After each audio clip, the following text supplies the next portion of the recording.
on sale for only $6.49 each. Save even more with pedestals. Buy the washer pedestal and the dryer pedestal is free. Fred's Appliance, 93 South, 5 minutes south of Brooks and Reserve. Fred's Appliance Black Friday sale is on now. Come in and see us today.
Hello, Montana.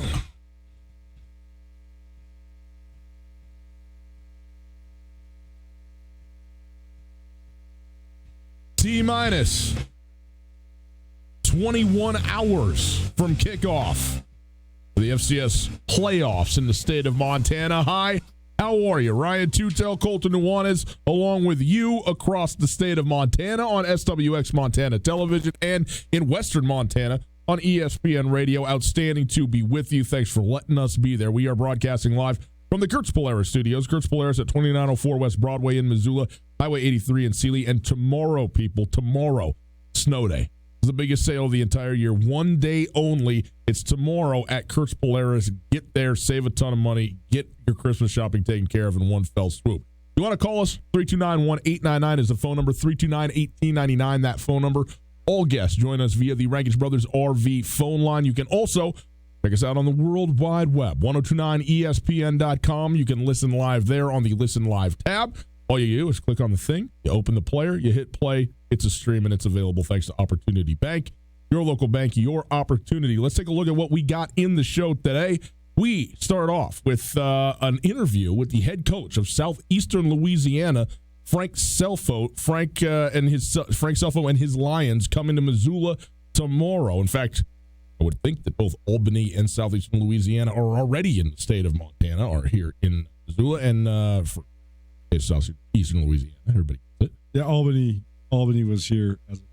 Did we see any nature museum tweets, pictures, feedback? No, Juwan Green was quoted as saying, "I'm hyped to be here because it means we're still playing. I'm not hyped to be here because I never in my life thought I would go to a place called Montana." I mean, you never know till you arrive. I've been some places I didn't think that I wanted to be, and then when I got there, I said, "Whoa, thank you very much. This is exactly right." So maybe he can say maybe he has that experience. You never know. I think the greatest part about Montana is nobody knows. Exactly right. So anyway, we're gonna have Frank Selfo here on the show here in just a couple of moments. Talk to us about the game tomorrow,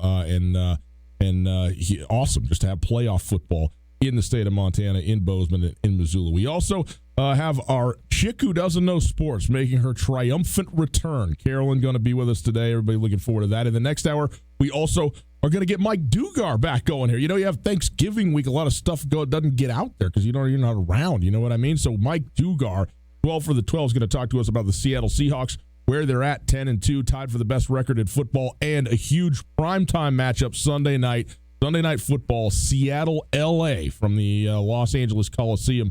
The Rams and Seahawks. That game, of course, here on ESPN Radio because we carry all the seats.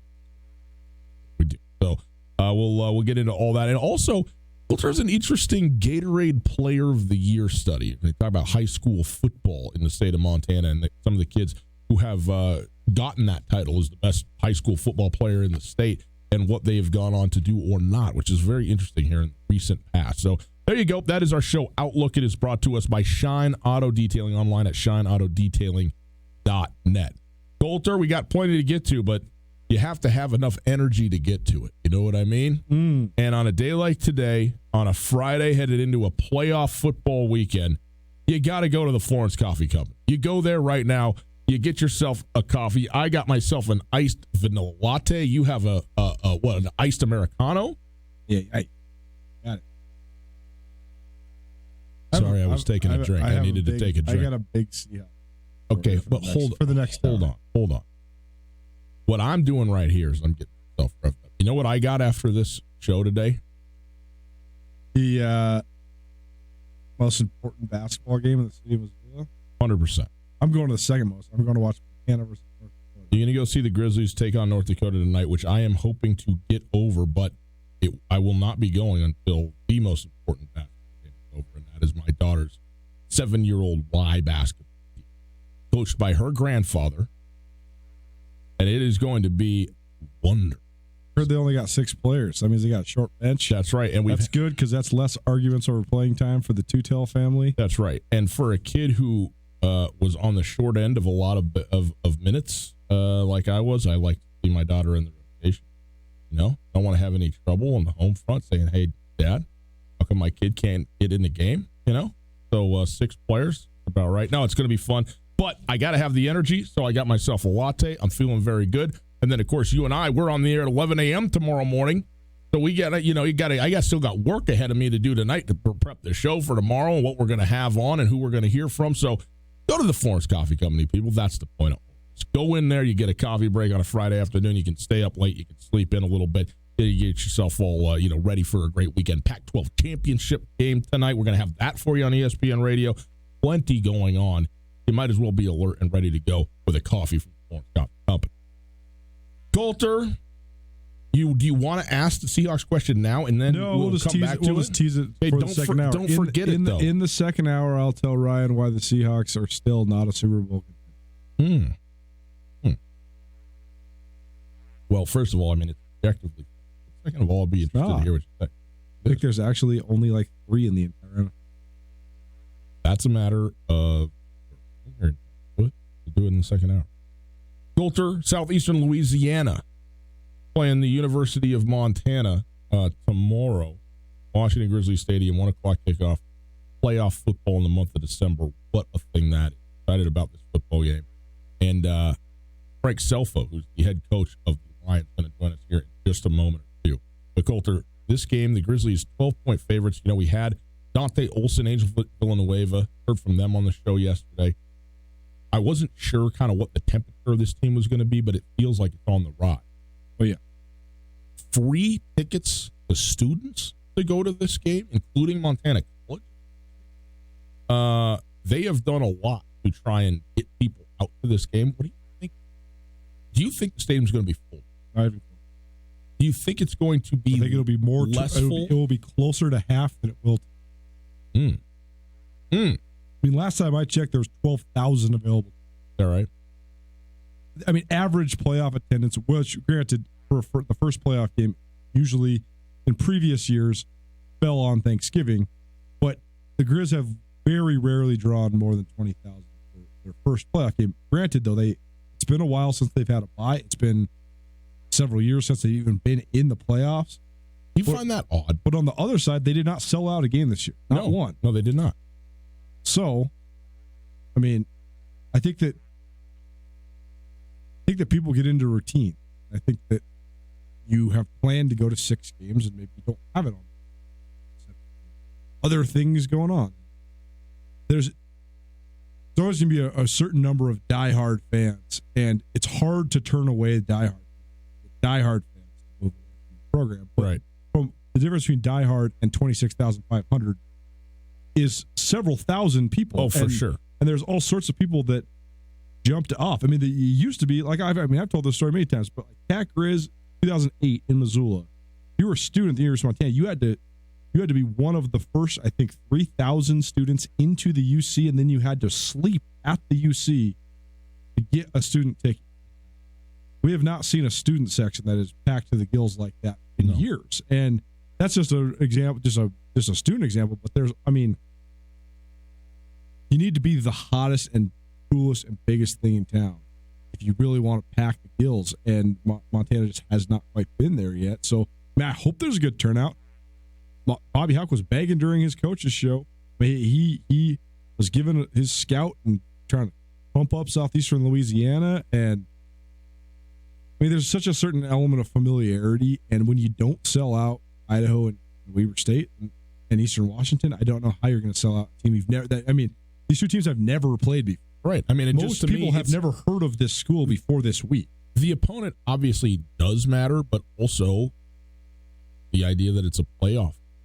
Absolutely. Seems like it would carry the day. That's what when the Grizz were in their heyday 10 years ago, the opponent didn't matter. Yeah. And that's where Montana needs to strive to get back. We will circle back to this. But first, a guest. The phone line, and we welcome in the head coach of Southeastern Louisiana, Frank Selfo. Coach Selfo, thanks so much for taking the time out and being with us today. How are you? I'm doing great. Thank you. Well, we're doing outstanding. We are really looking forward to some playoff football this weekend, and your team coming up here. We'll talk, obviously, about the game, but we got to talk about that Villanova game. I mean, what a game that was, a 1-point victory, and Villanova misses kind of the extra point there, and then you guys are able to hold on. Talk about that game, and I think the first ever playoff win in Southeastern Louisiana history. How big a deal is that for you and your program? I mean, it was good. That's my pride. Have it at home. That's a really good football team. Played a really competitive game. Just it went back and forth. Coach Coulter Nuanez here. Thanks so much for joining us. One thing I find so fun about this time of year from our seat, just the fact that we get to learn about these schools and these football programs from thousands of miles away from Montana and Southeastern Louisiana. I remember watching you guys in the 2013-2014 playoffs. This will be the first time I ever get to see your program live. Albany is coming 2,500 miles across the country to play Montana State. But from your perspective, how do you go about learning about a team that you've never played before? First ever matchup between Southeastern Louisiana and Montana. Yeah, you got to study the opponent. Every opponent. We spend a lot of time studying the opponents that we're going to play, but we also have to kind of get a reference point. We really spend a lot of time studying the guys who played throughout the course of the season and see if there's any like opponents or from a talent standpoint to try to figure out exactly what the talent level is. And I think what was the hardest thing about getting prepared for this game is understanding who we're playing, our opponents. It's such a great history in Montana. Like you said, me at this level is the first time I've been at the FCS level. So learning the opponent, learning the team, and learning when I started researching Montana's history, what a great story past of success, long term. That's what we're trying to do here in Southeast. We want to have the reputation Montana football has. That's knowing you're going to be getting prepared to play this time of year every year, and when you don't, it's really disappointing. No common opponents between these two teams, but there was a little bit of crossover when you talk about the conferences. I know Eastern Washington played Jacksonville State, and Montana played Eastern Washington. You guys played Jacksonville State. But who does Montana remind you of? Did you have any comparisons when you were breaking down the film in terms of teams you might have seen in the Southland or otherwise this year on your schedule? Not really. I think thematically, obviously there's Mark Gill guys that you played. There's some high front guys that you played. So from that standpoint, that you just know when you got a quarterback like Montana's got so much experience, he reminds you guys that play great leaders. Central Arkansas's quarterback, very similar to Dalton as far as athleticism, being able to throw the football, command the offense. he does. I just think he does a great job of doing that. And then, the wide receiver guys that played against that look similar to 8, 16. Those big, long guys, explosive guys with the ball in their hands. So you play against guys like talent. But overall, it's on the defensive side of the ball, Baptist is one of the top tackles in the country. And when you look at the linebacker position there at Montana, those three guys there, 33, 34, and 17, they're everywhere. So there's guys that are similar, from a personality standpoint, all the way they play. And that's how we talk, kind of like this guy at McNeese or this guy at Nicholls State, and we reference those guys that way.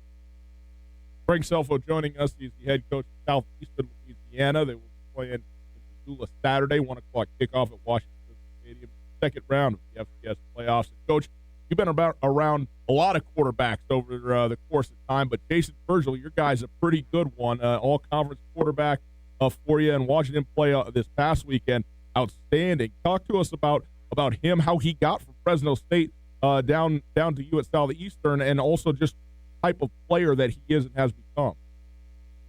Yeah, he got here about a little over a year and a half ago. And what I think he played as a junior last year and really played well, but we were going through a culture around here, and he was kind of caught inside of it.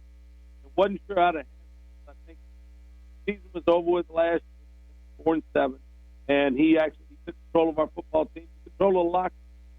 And he started making his move in the spring and really did such a great job handling the team, to step up and hold people accountable, be a leader for him. He's just such a fantastic leader. I think he really had a good year. He's had a couple of bad moments, but he's never had, just a prolonged period where he wasn't playing well.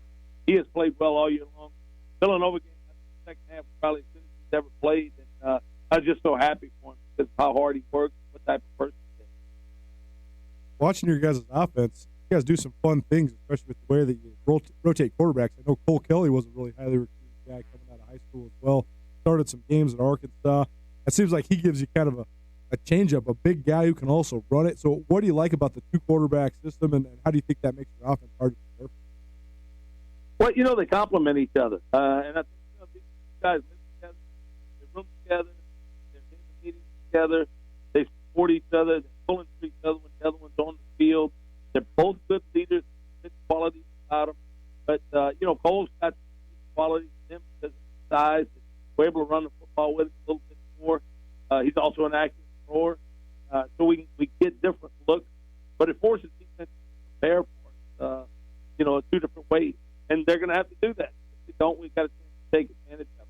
But I think the relationship between the two guys is what makes that whole situation special, and it makes it work. Monte Williams, a guy that I know that the Grizz coaches have been really impressed with. They said he would be one of the most explosive players in the Big Sky Conference as well, and Big Sky has a ton of explosive players, just like the Southland. But how fast is this kid? I mean, what sort of element does he bring not only to your offense but also to your punt return? I think we were 3-1 at one time and lost with Ole Miss. We lost to Monte a couple of weeks, and we lost those next two games. That wasn't because of that, but it did. That's a big factor. And we lost. We had Open State, and he was able to get healthy again and came back. And you can see what we've done offensively and overall as a team. But he brings spark for us. He's probably, our guy. He's the most important player for us offensively. It's probably him because of the spark that he brings, explosiveness that he has. So we try to get the ball in, throw it to him, return punch, return kick. He does everything for us. He's got one shot at this senior year, and he wants to make the best of it. We want to make sure to handle that point. An Indiana transfer, a guy that was an all Big Ten freshman team selection.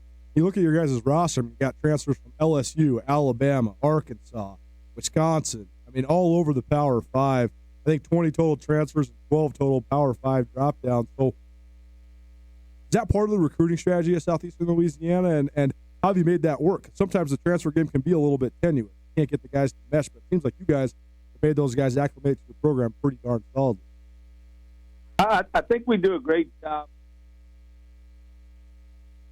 I think that's important. You know, sometimes guys or guys are just looking for something different, and we run a structured program. There's not a lot of leeway and freedom in our program. We set rules, and that's what we do. And we have guys coming and going. Some people, they really don't like it. That's okay, and they can move on.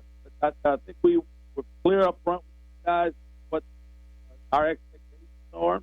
We understand what their expectations are. We discuss it, and then if we think it's a good fit, we move forward. If not, we don't. We want to Montana built-in programs with high school guys, and that's what I want to do. I want to build it where we're recruiting. We signed 23 last year, my first season here, and we want to build it with high school kids, roll them up, and develop those guys for a 3, 4, 5 year period, and then supplement them with the transfer. So I think we know that's long-term success, like Montana and North Dakota State, James Madison, Jacksonville State, Nicholls State in our conference. That's what everybody's doing, and that's because it's good. It's recipe for success for long-term, and that's what we want to be able to do.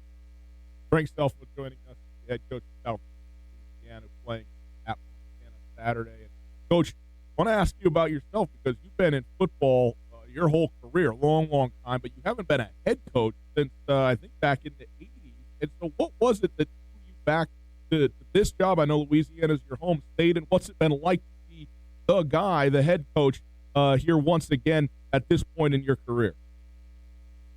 You know, it's again, the opportunity to come home, then coach to coach at every level, FCS, all parts of the and it was just an opportunity to come home.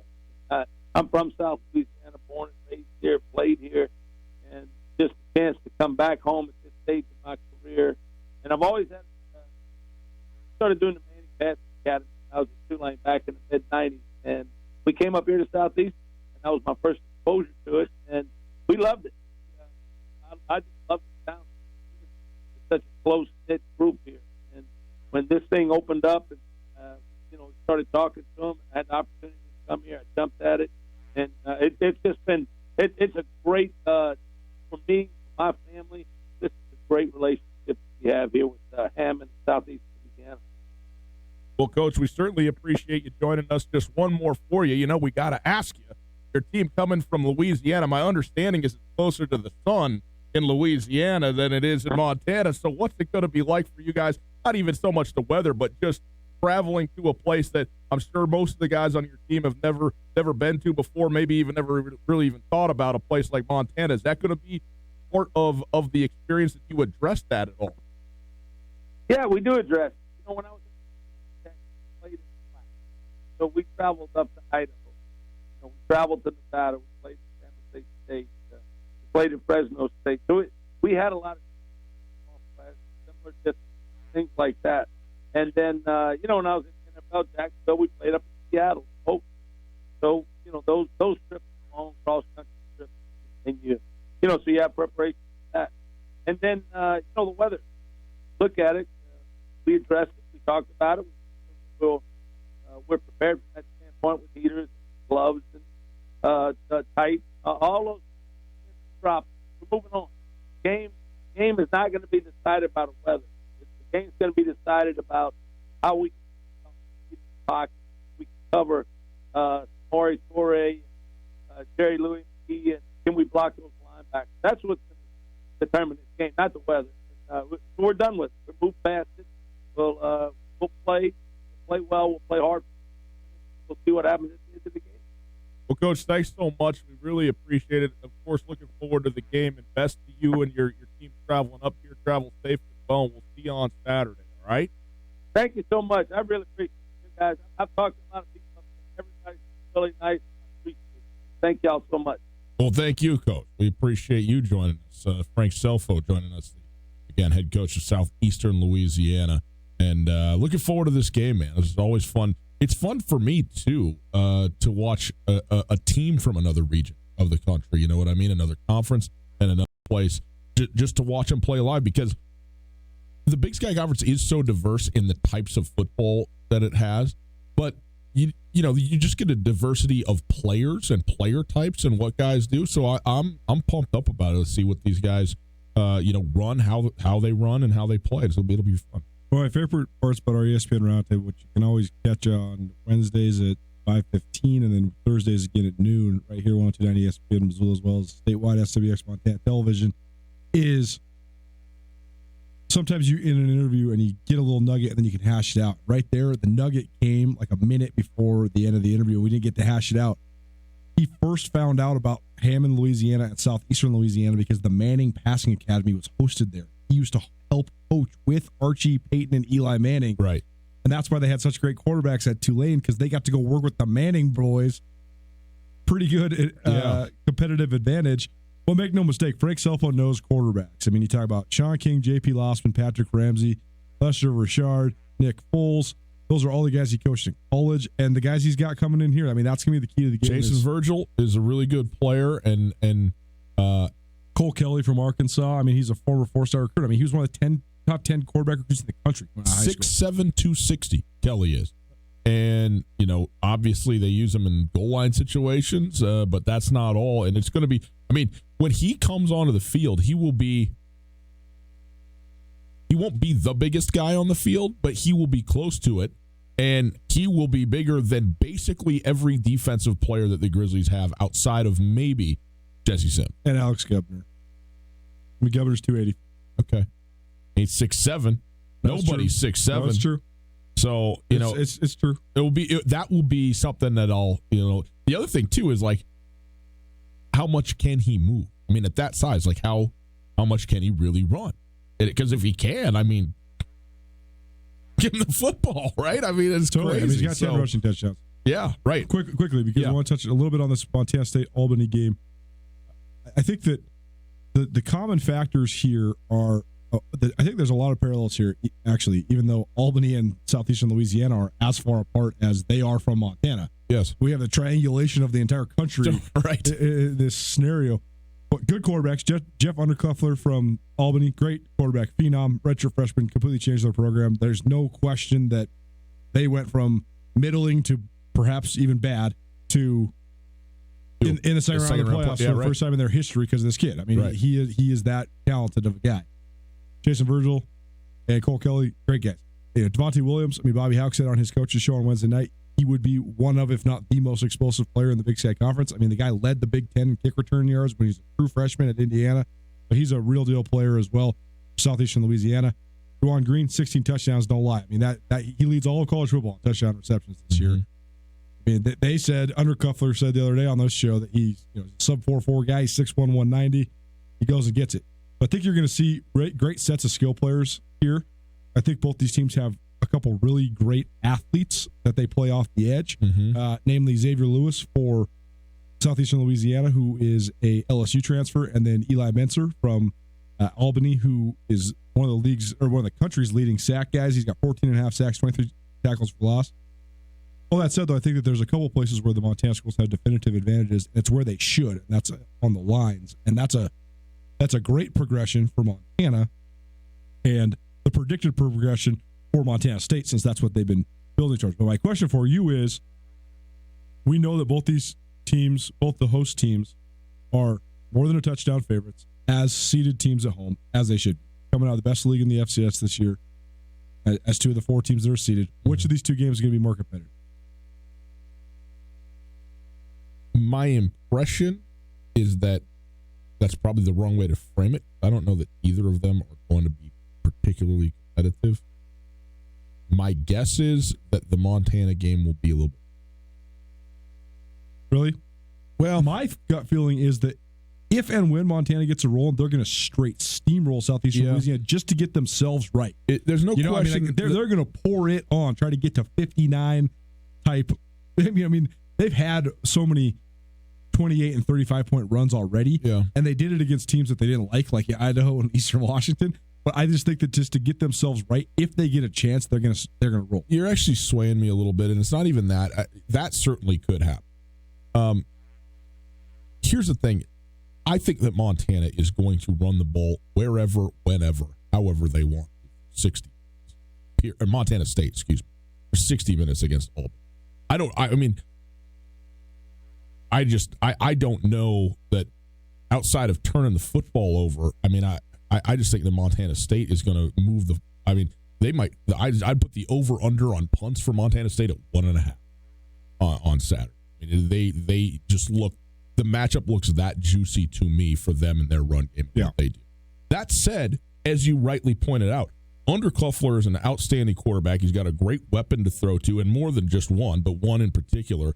And if you're looking for a weakness on Montana State, it's probably the cornerbacks, you know. And so I do think within the scope of that Albany will be able to score a little bit with Montana State.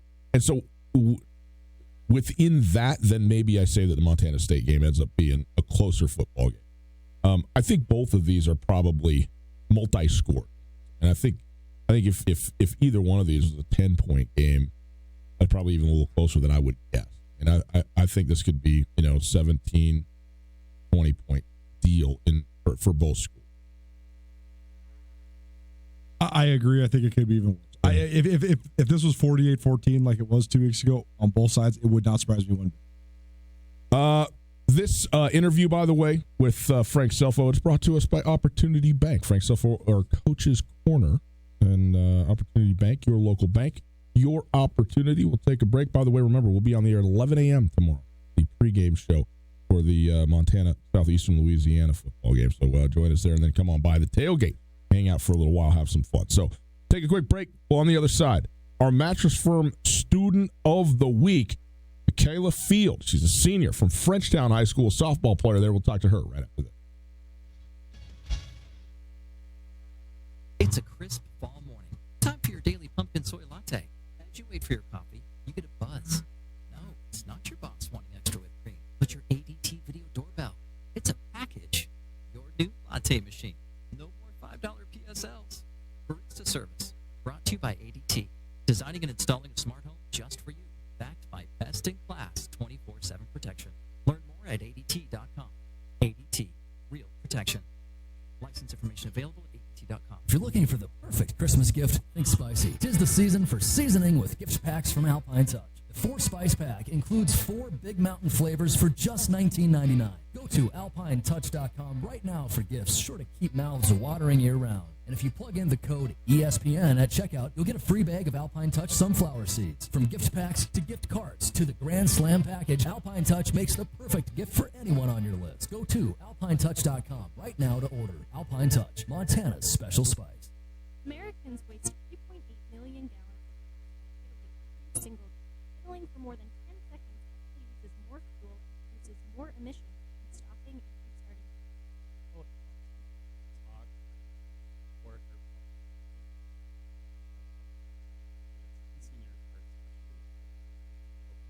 The next time you're stopped for more than 10 seconds at the train, getting coffee, or picking your child up from school, please turn your vehicle off.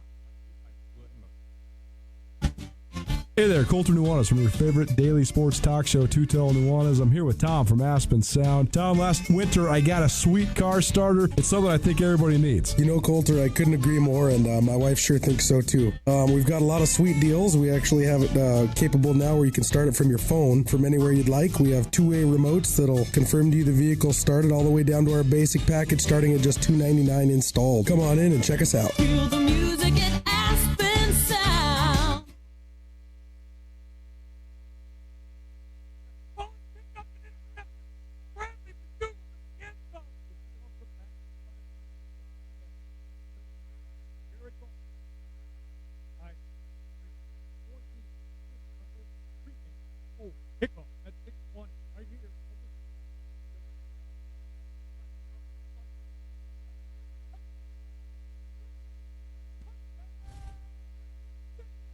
Hey, Seahawks fans, Ryan Tootell from Tootell and Nuanez here. Wanted to say we are so happy to be the affiliate and flagship station of the Seattle Seahawks all season long in western Montana. Thursdays, Sundays, Mondays, it does not matter. You can hear every Seahawks game all season long with the legendary Steve Vrabel on the call. Get insider information you can't get from anywhere else, including head coach Pete Carroll and quarterback Russell Wilson, with sound from inside the locker room and the post-game press conferences right here on 102.9 ESPN Radio, your Seahawks home across western Montana.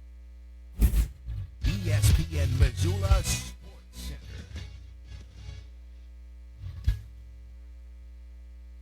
Some sports news for you. For the first time since 2015, FCS playoff football is back in Missoula.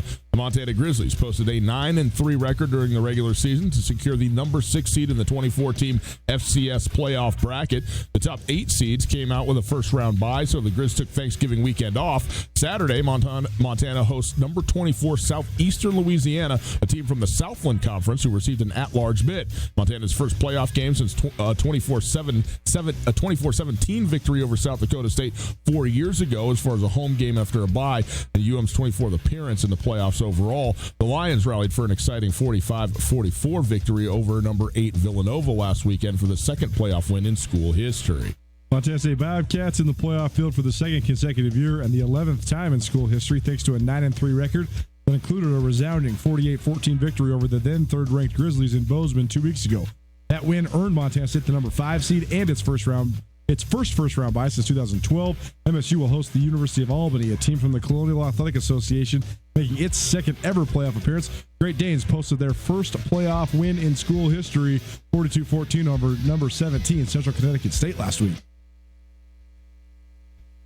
This ESPN Missoula Sports Center is brought to you by Aspen Sound.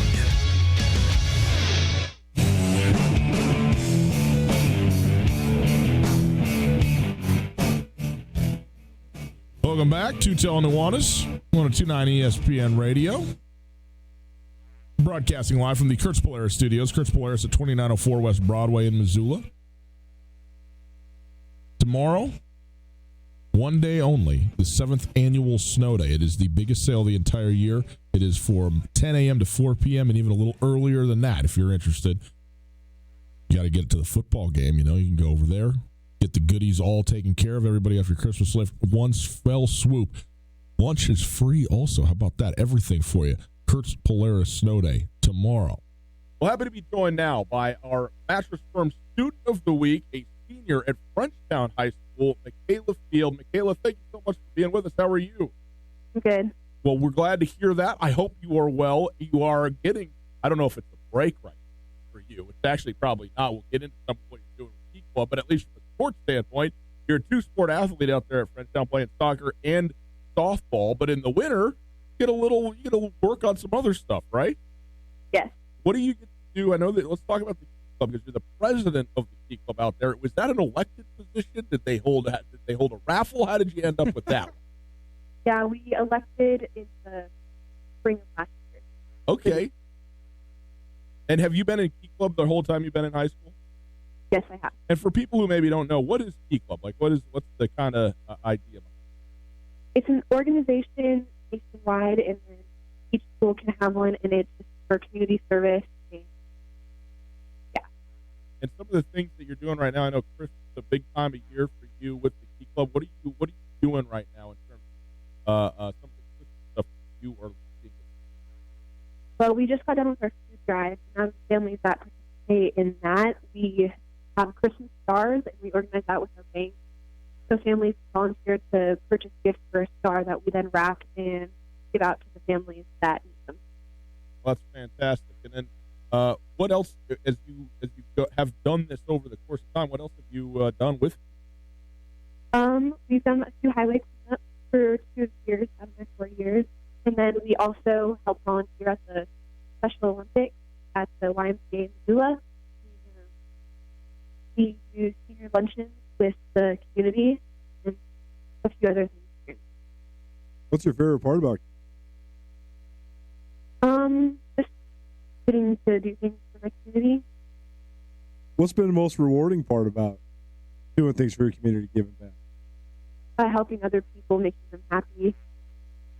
That's what Colton does for me every day. So I'm very appreciative of him on that as well. Michaela Field joining us for Match for the Week. Michaela, you're a soccer player, but also a softball player. Frenchtown has just traditionally, they've been forever and ever such a good, strong softball program. Why do you think that is? We all just get along with the community and the team. And your dad is the head softball coach. Is that a problem? It seems like it would be a problem, for me to play for my dad. And there's disagreements, arguments. Do you give him any rough? No, there's not really any problems with it. Has he always especially been?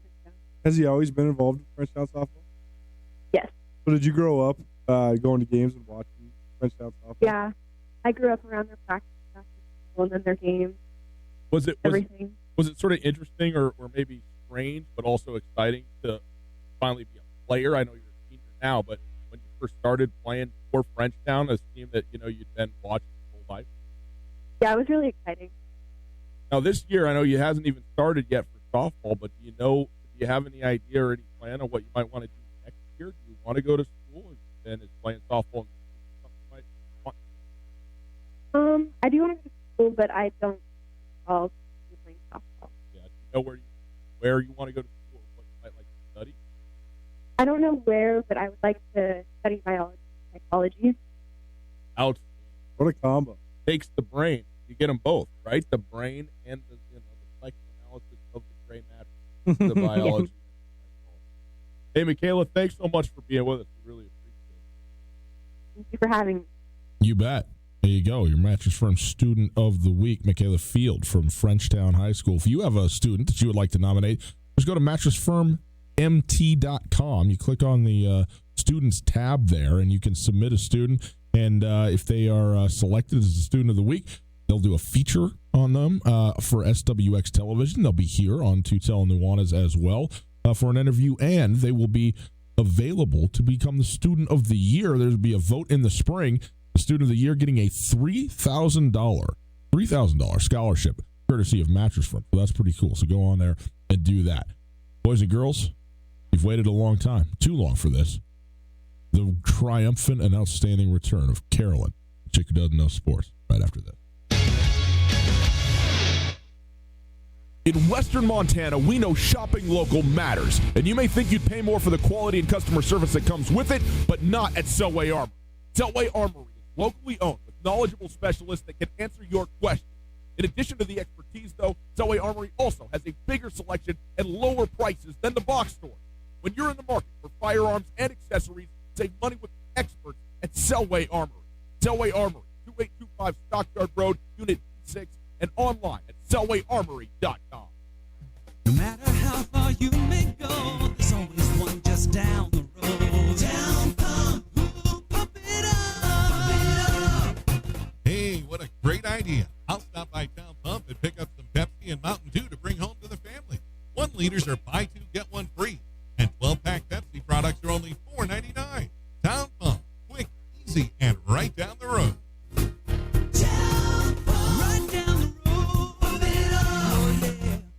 If you're looking for a charming neighborhood hideaway, come into Katie O'Keefe's. Located in the corner of the Stevens Center, Katie's has an inviting atmosphere with ample parking in a location that's easy to get to and hard not to love. With drink specials every night of the week, including Tequila Tuesdays and Whiskey Wednesdays, offering $3 premium cocktails. Katie O'Keefe's is the welcoming, warm hangout you've been looking for. Come in to Katie O'Keefe's, where the drinks are always cold and the people are always friendly. This is Mike Nugent with Berkshire Hathaway Home Services. Berkshire Hathaway provides Western Montana full-time real estate professionals for you whenever you need us. Our reputation as the state's most knowledgeable and available real estate group has helped build unmatched trust in Garden City and statewide. If you have been thinking of making a real estate move in the short or long term, give me a call. No pressure, no expectation. Just professional opinions and service at whatever pace you are comfortable. Give me, Mike Nugent, a call today, 531-1802. And remember, every question, good day. The music and comedy community are teaming up this holiday season for an ambitious project to train everyone in Missoula's entertainment workforce to prevent sexual harassment and assault. Developing and running these workshops and creating a safer, healthier Missoula requires money, so they're throwing a huge holiday party fundraiser. Join friends at the Badlander December 10th for the Out of the Office holiday party. Suggested donation of $10 for a night of live music, comedy, and the White Elephant.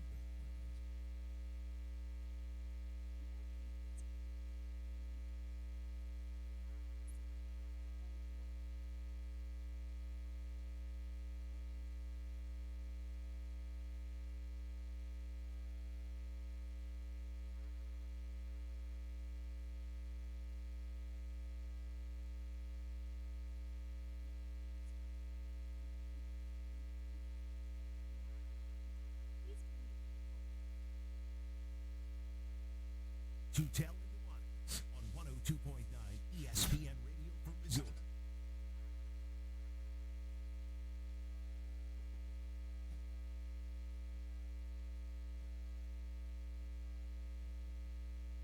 Welcome back. It's the weekend, people. Let's have a little bit of fun, shall we? Our friend Carolyn. It's Tootell and Nuanez, 102.9 ESPN Radio. We are broadcasting live from the Chris Polaris studios. Chris Polaris at 2904 West Broadway in Missoula. This Saturday, that's tomorrow. It's their 7th annual snow day. 1 day only, 10 to 4. You can even show up a little early if you want to or if you need to. Get in there. It's the biggest sale of the entire year. You won't believe the discounts on absolutely everything in the entire store. 1 day only at Kurt's Polaris. Well, it's been far too long, but sometimes when things go away and then come back, it's just that much better. And they should move Thanksgiving out of the way so that we can get the Chick Who Doesn't Know Sports on the radio. Hello, Carolyn. How are you? I'm great. How are you? I've really missed you guys. We have missed you as well. Welcome back. The Chick Who Doesn't Know Sports brought to us by the Missoula Winery and Event Center. We appreciate them very much. Carolyn appreciates their wine very much. And maybe too much. Maybe at the holiday party. These things happen. You know, these things happen. Everybody at the holiday party was even wearing the Tattoo Girl wine shirts. They were. That was just a coincidence, but you can get Tattoo Girl wine out at Missoula Winery. Carolyn, you were very sweet to bring in a case of Gatorade for the office today, so that was very like kind. It was going to be necessary. Yeah. After I left about 2 hours. What do they say that you should, like, if it's really bad, you should drink the kids' water? Pedialyte. Yes. Or the two of you immediately. Oh, no. I got a orange flavored. It's called Kids Light. It's like a preteen, but not child infant version. I got a full bottle in my fridge on ice ready. When those teens have hangovers? Or no, it's for when teens have the flu or when old guys like me have too many beers. You know what's even better for a hangover? Not drinking. Hair of the dog. Is that what we're doing after this? Why didn't you bring in a 6-pack? I considered it. Yeah. But then I thought I'd get in trouble. Probably you would have. Yeah. Plus, somebody's got to drive this radio show today. Carolyn? Yes. Let's go. What do we got today? Well, I have a big announcement. Oh, no. I think I have replaced my favorite football. Jim McMahon? Yeah. Jim McMahon's out as number one? I'm not sure. I'm still. She must have learned. This is huge. Yeah, she must have just learned a second one. I did learn.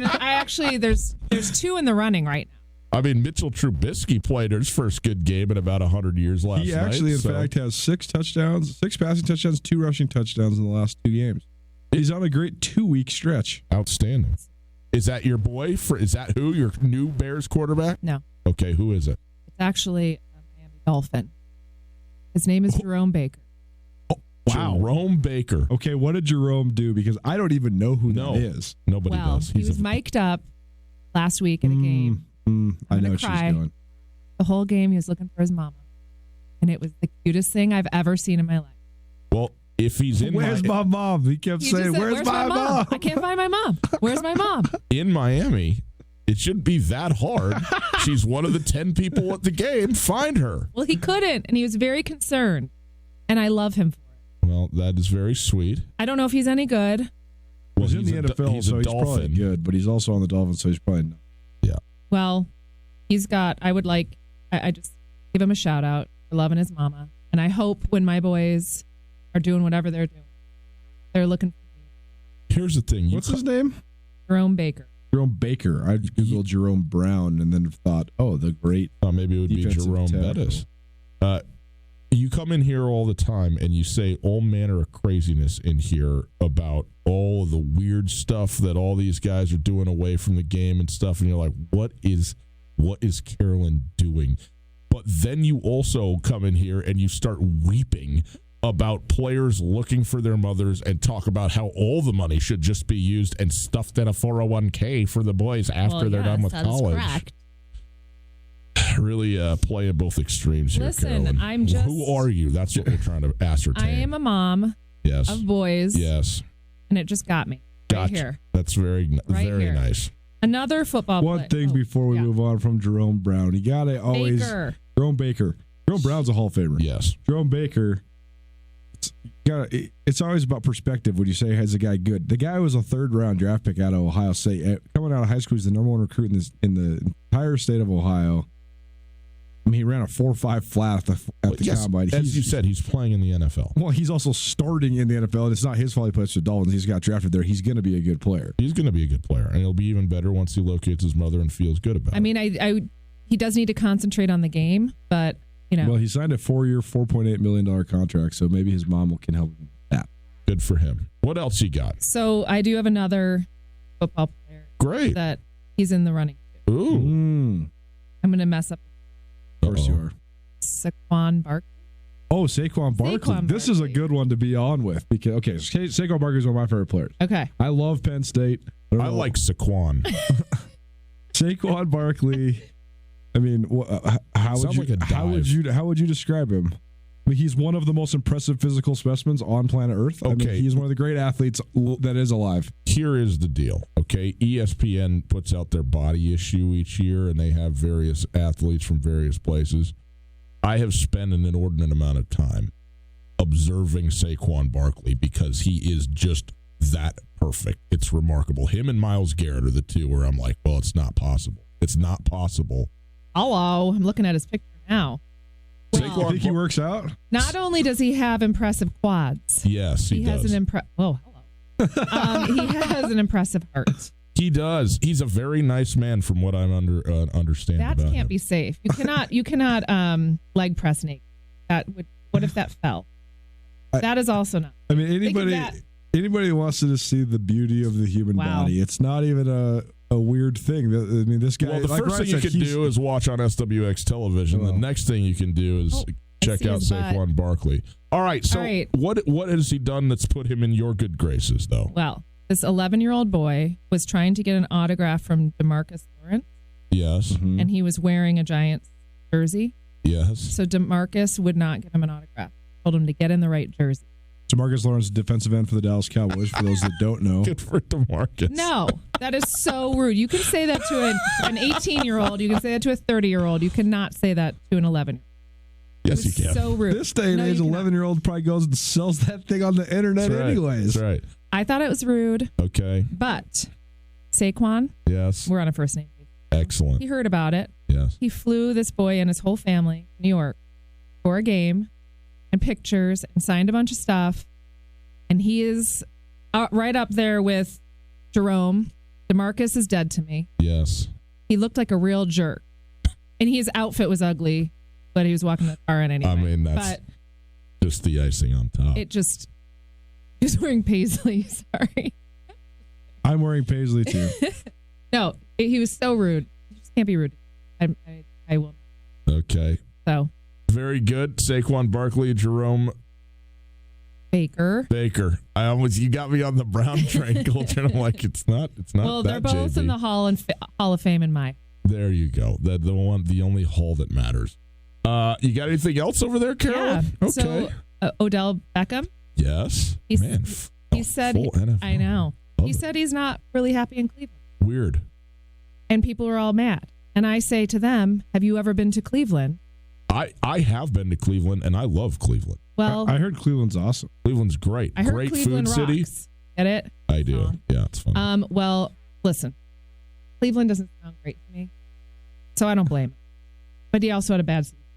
Here's my issue with this, because I was thinking about this. He's upset because he himself is having a bad year, and yes, the team is having a bad year, but at least a below expectations year. That's actually a great year for Cleveland. They've won like 5 games. So, but if you want to do something special, just build the thing. You know what I mean? Build it up in there. Don't sit here and whine about it. So that's my and look, that's why I'm not happy with Odell on this one, because I think that he's a great player. He's having a bad year. Obviously, he wants to play better, or at least be put in a position where he can be more successful. But also, I think that is truly what he's most interested in, are his own stats, how productive he is. And if he is on a team that loses, it doesn't matter to him. They lost a whole bunch in New York. And he was with the Giants. They were terrible his last year or two. And he was fine because he was lighting it up. Right. But now he's not lighting it up, and now he's upset. even though the team is actually better than it was when he was with the Giants. So I just go in there, put the thing together, get the culture sorted out, and win some football games and go to the playoffs, you know? Yeah. He sent out a tweet saying basically that. Pointing himself, blah, blah, blah. So, but I'm going to say my friend lives in Cleveland. She's had a really rough month. Been cold and drab. So I think, he's just having a little seasonal affective disorder. It could be seasonal. Yep. I think he'll be okay. Yeah, he's going to be fine. Yeah. Okay. So, He's not going to be fine. He's so much of a drama queen. I'm so over it. Shut your mouth. He's going to be fine. I think he'll be fine. Go Browns. And then the Astros cheating scandal. We have not really touched on this. No. So they're being accused of videoing signs from the opposing team. Correct. And then now they obviously have proof of these videos, or what? I don't understand what an executive of the team who's no longer with the team that went to another team, a scout or not a general manager, I don't think, but something like that. After having no longer been with the Astros, said, "Hey, in 2017, this is what we did." Did they win in 2017? They did. They won the World Series. Okay. So what happens if they are found guilty? This bothers me not at all. This is not even cheating. Yes, it is. Baseball is cheating. Let me tell you something. The sport of baseball revolves around cheating. Look at every single dugout. Every laptop is open with the game and every camera on it all the time. They can look at it in real. It's all there. Really? Yes. And everybody's stealing signs. All the base coaches. People are upset about this because this is specifically set up to steal the sign. A camera dedicated to look at the catcher and what he's doing down there. But I mean, everybody in the universe watches this every single time on every game for 162 games a year, and it's all piped right into the dugout. It's all there for everybody all the time. That I'm gonna. I'm going to run for commissioner. Yes, take down Rob Manfred. And then I'm going to also make them all get their finance. Good. So saving the world. You are just like a mom superhero here. Mom's got a mom. Right? They sure do. Never stop momming.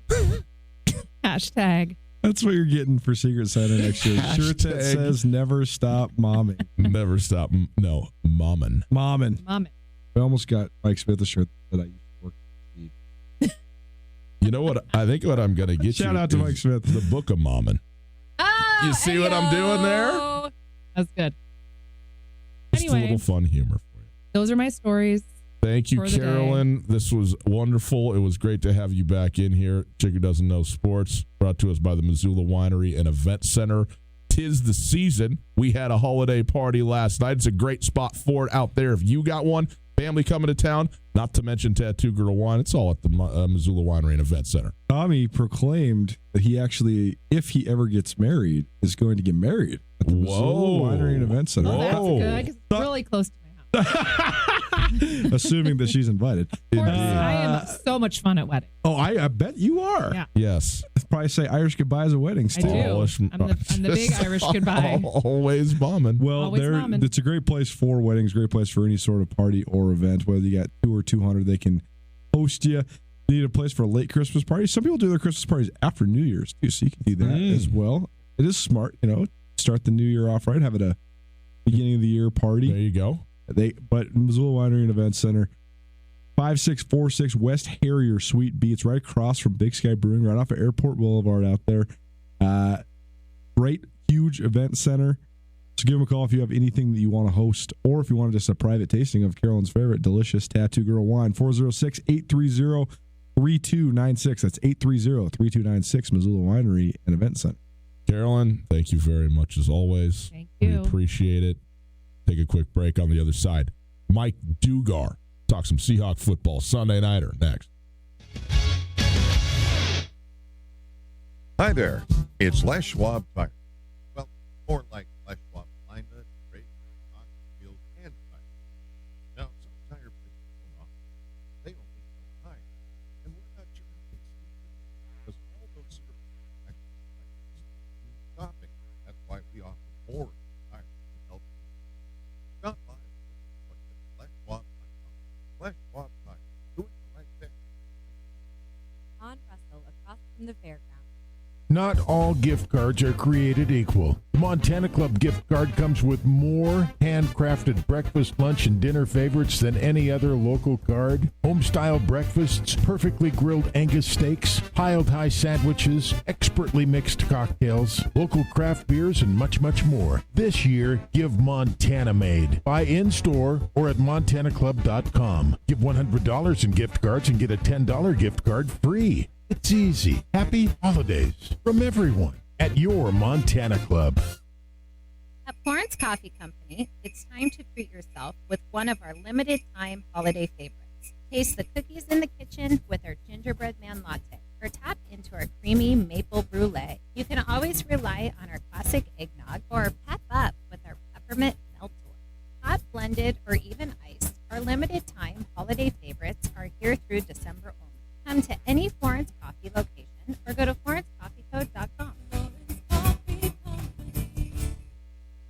Ready, set, go. Have you looked at the calendar?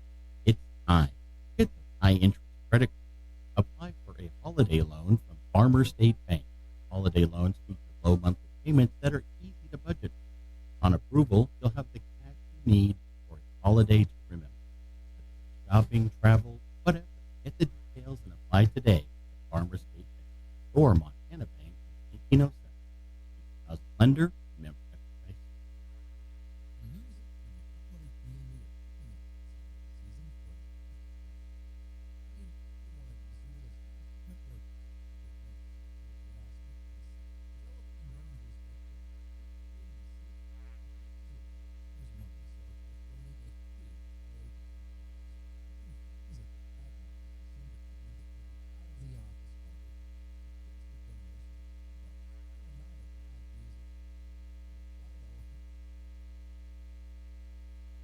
Have you been hurt or disabled? Are you missing time from work? Not sure what to do? I'm attorney Chris Helmer, Clark Fork Law Offices in Missoula to help.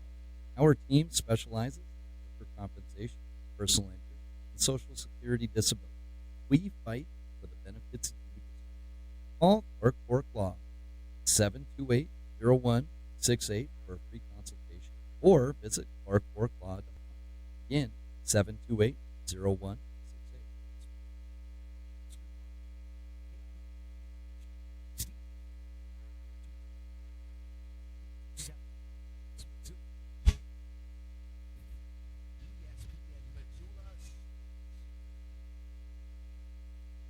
Good evening, Ryan Tootell. Here's some sports news for you, along with Coulter. Yes, okay.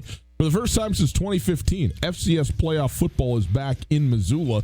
The Montana Grizzlies posted a 9-3 record during the regular season to secure the number 6 seed in the 24-team FCS playoff bracket. The top 8 seeds all got a first-round bye, which means the Grizz took Thanksgiving weekend off. Saturday, Montana hosts number 24 Southeastern Louisiana, a team from the Southland Conference who received an at-large bid. This will be Montana's first home playoff game since a 24-17 victory over South Dakota State 4 years ago. It also marks UM's 24th appearance in the playoffs overall, the most in the nation.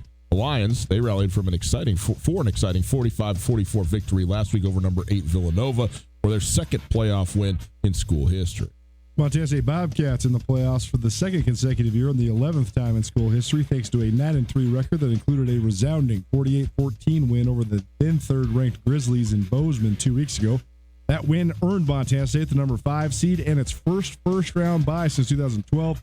MSU will host the University of Albany, a team from the Colonial Athletic Association making its second-ever playoff appearance. The Great Danes posted a 42-14 win over number 17 Central Connecticut State last week for their first playoff win in school history. ESPN Sports Center is presented by Clark Fork Law.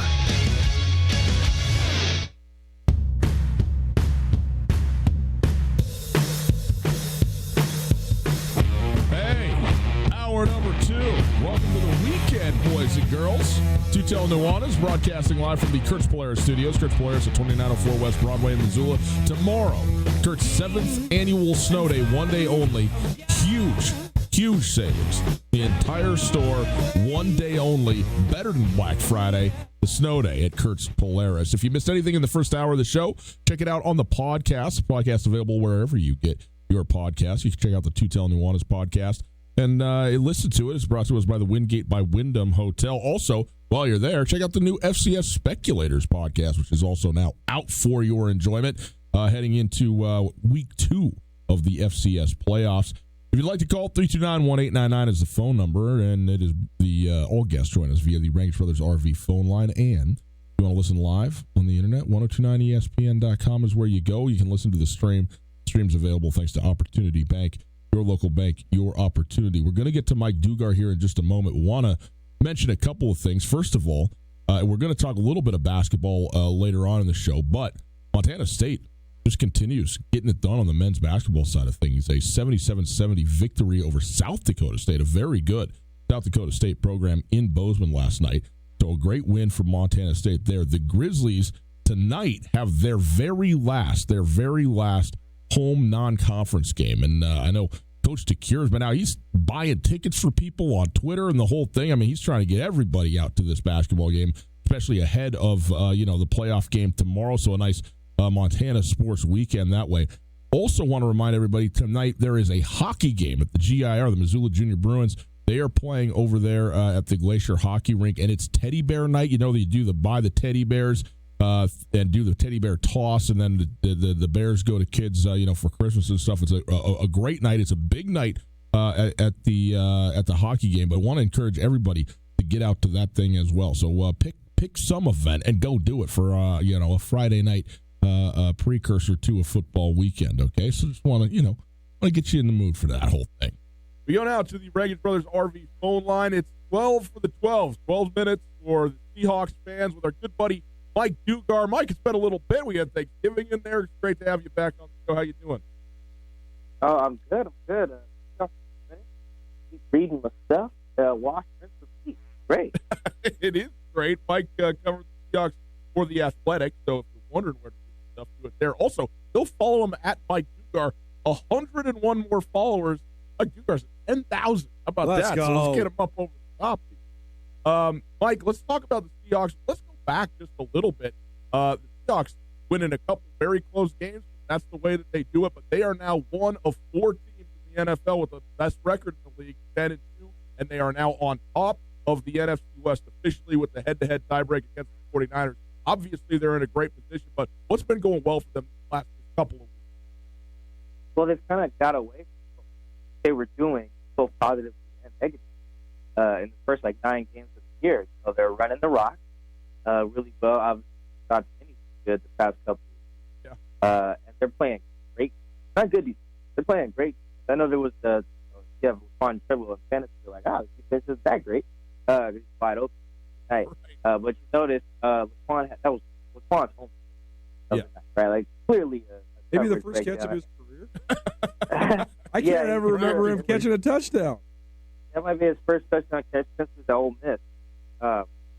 Yes, they've been playing great.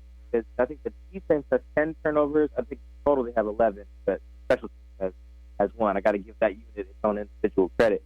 But you look at the Niners game, the Philly game, and obviously that Minnesota game where they were able to shut down Dalvin Cook. Before he got hurt, he had 9 carries for 9 yards. That's nothing for Dalvin Cook. And they shut down the whole running game. Stephon Diggs was pedestrian against the secondary. And they weren't even able to get to Cousins like that. Still forced 2 turnovers on defense. So I think that's been the biggest. Because before, you guys remember, the first 9 games, it looked like they were throwing it all over. That's clearly going to win him. The defense was not good. It was giving up touchdowns and points all over. Very much like last year. But they flipped it. The team doesn't want to play like that. Now they're playing like a team that can run for $150, $175, and turn the ball over, turn the other team over, which is like Pete Carroll football. That's been the biggest thing. I remember you wrote an article kind of about the defense, how they weren't playing very well, and it seems like since then they've really turned the corner. What can you put your finger on? Have they changed anything, or is this a matter of the unit coming together? What's changed for the defense? I think a few things. One, just Jay Reed and Browning has kind of built a little chemistry there. That's part of it. Jay Reed came back to 6, things clicked in week 10, probably a little bit longer than we would have liked, but that was the reality of it. I think Quandre Diggs at free safety has made a big difference. I think I'm a plug someone else that book, but Doug Farrar over at USA Today, he has a good breakdown of how the Seahawks have looked into the Niners game, and it's just he has like their numbers crazy. You look at Shaq's coverage numbers, Trey's coverage numbers, Seattle's pass over those 3 games. It's some of the best stuff in the league. It's really on par with like the Ravens, Steelers, Niners teams that have been killing it defensively. And look at those teams. They all have great secondary. That's where Seattle is right now, up there with those. They're overall like they stunk for 9 weeks. So it takes better than a 3-game stretch to fix that. But really, it's all about how right now, not those who are right now. It almost as if those numbers through 9 weeks don't matter because they didn't have Andre did. But now they only had like half a Aaron Reed. So I think having Avery back, having chemistry with Clowney, getting something finally out of Ziggy Ansah, and then having actual legitimate free safety back. This defense doesn't work without it. Everything. Like it just does. It can survive, but survive it is dominant. Well, Quandre has been a major pick.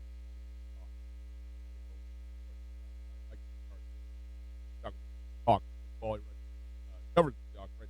Athletic, and Seattle, a huge game again. Go back to back. But Sunday night, we'll have it for you here on ESPN Radio. Sunday night football against the Los Angeles Rams. People, I think, know about the rivalry a little bit. And obviously, now this year, but then the 2 best division going back for the past several years. But the Rams obviously down a little bit from what they expected, 7-5.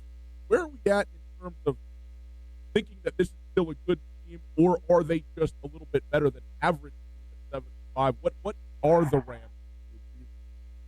They probably are a little bit better than average, but I think it's important to note that Jared Goff can throw the ball. I think the exception of first meeting in 2017 with Sean McVay down at LS, they only scored like 10. But remember, as people don't, because it seems like a year now, Cooper Kupp rocked in that game. The Seahawks won 16-10. Again, down in L.A. Then Jared's been able to just move the ball really well. And maybe the rest of the league is caught up to some extent. Jared, and maybe Jared's thing. Maybe he doesn't. I'm not really sure. But until I see this Seahawks setting down, I won't believe it. Now I actually Trey Flowers still different. The other day said, "Hey guys, I wanted to actually why this game is going to be different against Jared Goff in the other game. What would you say?" Still just looked at me. He said, "Because we're in our bag." What does that mean? Like we're trusting each other, believe in each other. They can't surprise us. Nothing. They pick the thing up, ready for that too. We know what they're going to do. How to stop it. I wish I had audio. It's long, but that was the gist. Argument. I was like, "All right, say what you got, man. Shaq, give me something good." So he's like, "Look, like they're going to make plays. We're going to make plays too. It's all about who makes more plays." Yeah. I was like, "All right." Trey's a lot more. Shaq, if you guys haven't noticed, but both Trey and if they're right, they sound a lot more confident. I actually asked Shaq before they played him 5-2. Kind of confident, but not really as confident. And this is someone who treats Cedric Thompson like a brother. So he was clearly the weak link in the second. So if those two are right, then we'll see a different version of the Seahawks Rams matchup in the past. I know what I think. But what do you think? Why aren't the Rams where they were at a year ago when they won the NFC? Well, I think Jared Goff falls in the category of quarterback with really high ceiling that can be reached when everything around them is going incredibly well. And that's not necessarily a bad thing. Most of the league is there. To be honest, I think Kirk Cousins is there, Garoppolo's there, Goff is there. Dak Prescott's probably there too. Carson Wentz. Again, most of the quarterbacks in the league are there. I would say that maybe Aaron, even Tom at this age is probably there too. But like Drew, Russ, I don't know yet about Lamar because everything around him is great right now. So I have to see what happens when that isn't the case. But yeah, Jared's just like a really good quarterback. He's got a really high ceiling, super duper Jeff Fisher low floor, which is not good. So when his O line isn't fantastic, our running back has arthritis or whatever, then yeah, things aren't going that well and think. So that's been the biggest change. I don't necessarily think the league has figured out Sean McVay. I do think he's been kind of poor at adjusting to the adjustments people have made against him, but I mean, he's a new coach. That'll come time. The main thing I think is Jared isn't one of those dudes who, all right, my O-line thing, whatever, I'm still happy. Like that's rare air. That's reserved for like Russ. I think even Matt Ryan was a stretch, probably not more. Cam Newton there for a stretch. That's crap outside of run game, Cam. So and their tight end. So I think that's the big problem. Mike Dugard joining us 12 for 12. We're going to do this every Friday. Get you set up for Seahawks football for the weekend. All right, Mike. The Rams and Seahawks played Week 5, as you mentioned. Seattle won that game at CenturyLink Field by 1 point, 30-29. But it's a much different time now as we head into Week 14. What do you think happens in Los Angeles? Whew, man, that's tough because as much as I want to see Hill and Trey buy into why this game is going to be different. They actually had another defensive player tell me why it was going to be different ahead of Week 5, and it looked exactly what he said made sense, but it didn't play out how he said. That's a big problem that the Seahawks still have struggled to cover tight ends. Remember, Gerald Everett had 136 yards in the first game. 7 catches. He was killing it. The only reason Cedric Thompson had that interception in Week 5 that was supposed to clear the game is because Gerald dropped the ball. That was it. He was wide open. That's why they went back down the field, getting that field goal drive to end the game. Kicker stinks because never kicked. So I'm predicting another close game. And until I see them shut down Jared Goff, I'm not going to believe it. So I'll go with 27-26 Seahawks. Ooh. Barely. Another 1 point. I think the line on the so I'm right on par with the expected. So I'll go 1 point win for the. Well, I like the pick. I think they always play close games, so that's the reason. The other thing, though, too, is this is a massive game for the fans. They're all big. I'm trying to keep pace, but the Rams, if they go 7-6, they're done. They're effectively out of it. If they can get a win against Seattle and get themselves to 8-5, they're still very much in the hunt in a lot of respects, obviously, especially Wild, right? So I mean, that is part of what's playing into this game in my mind. Yes, it is a big. Well, yeah, the other thing is for the Rams. Let's say you lose, right, which I think they will, then they'll miss the playoffs, right? Then they have a really tough debate as an organization to decide. Well, they got to but the other thing is you have to decide, all right, do we want to change who we were and win the division, or accept who we are now and try to maximize what we have left. So I think that's what it's tough trying to do. It's like, oh, this is what we did when we won. Let's try to replicate that. We can't replicate all the circumstances around those things as well, but you can take stock of who you are, try to maximize that, go in a direction that your current roster, as currently constructed, matched with free agent pool and the current draft class, match that where you go. The Rams will probably do a little bit of the former more than the latter, but they'll have that. I think it's the same one the Eagles had to make recently, and you see how that's. Mike, as always, man, we appreciate it very much. Thanks so much for being with us. Mike Dugard covers the Seahawks for The Athletic. Go read his stuff there. Follow him on Twitter at Mike Dugard. Thanks, Mike. Oh, yeah. You got it. Appreciate that, Mike Dugard. So Seattle Sunday night again against the Rams. We'll have it for you. ESPN Radio. Pregame starts at 4:00. Kickoff at 6:20. Steve Rabel telling you all and everything that's going on. Coulter, as you guzzle the rest of your iced coffee over there. You said off the top that you wanted to. You had a question for me. Or you want to offer me something, and specifically to convince me that the Seattle Seahawks are not a Super Bowl contender. Now, you can have that opinion. That's fine. I'm going to disagree with that straight away. I can tell you that. But I am interested to hear what you have to say. How do you define Super Bowl contender? Well, that's a big part of what is going to frame the answer to this. That's what I'm saying is I think that it's overblown who is a Super Bowl contender. Like the other night, the Vikings lost to the Seahawks. Right. They're not a Super Bowl contender. They're not. The Vikings are a really good team. They're one of the 10 best teams in the NFL. They're actually probably one of the 8 best teams in the NFL. Still doesn't make them a Super Bowl contender. I agree with that. I think the only teams, who are the teams that can actually go out and win the thing? The only teams that I have seen this season that I think can win the Super Bowl are the Baltimore Ravens and the New England Patriots. That's it. Here's why. With buys and home games, I can't see anybody beating those teams.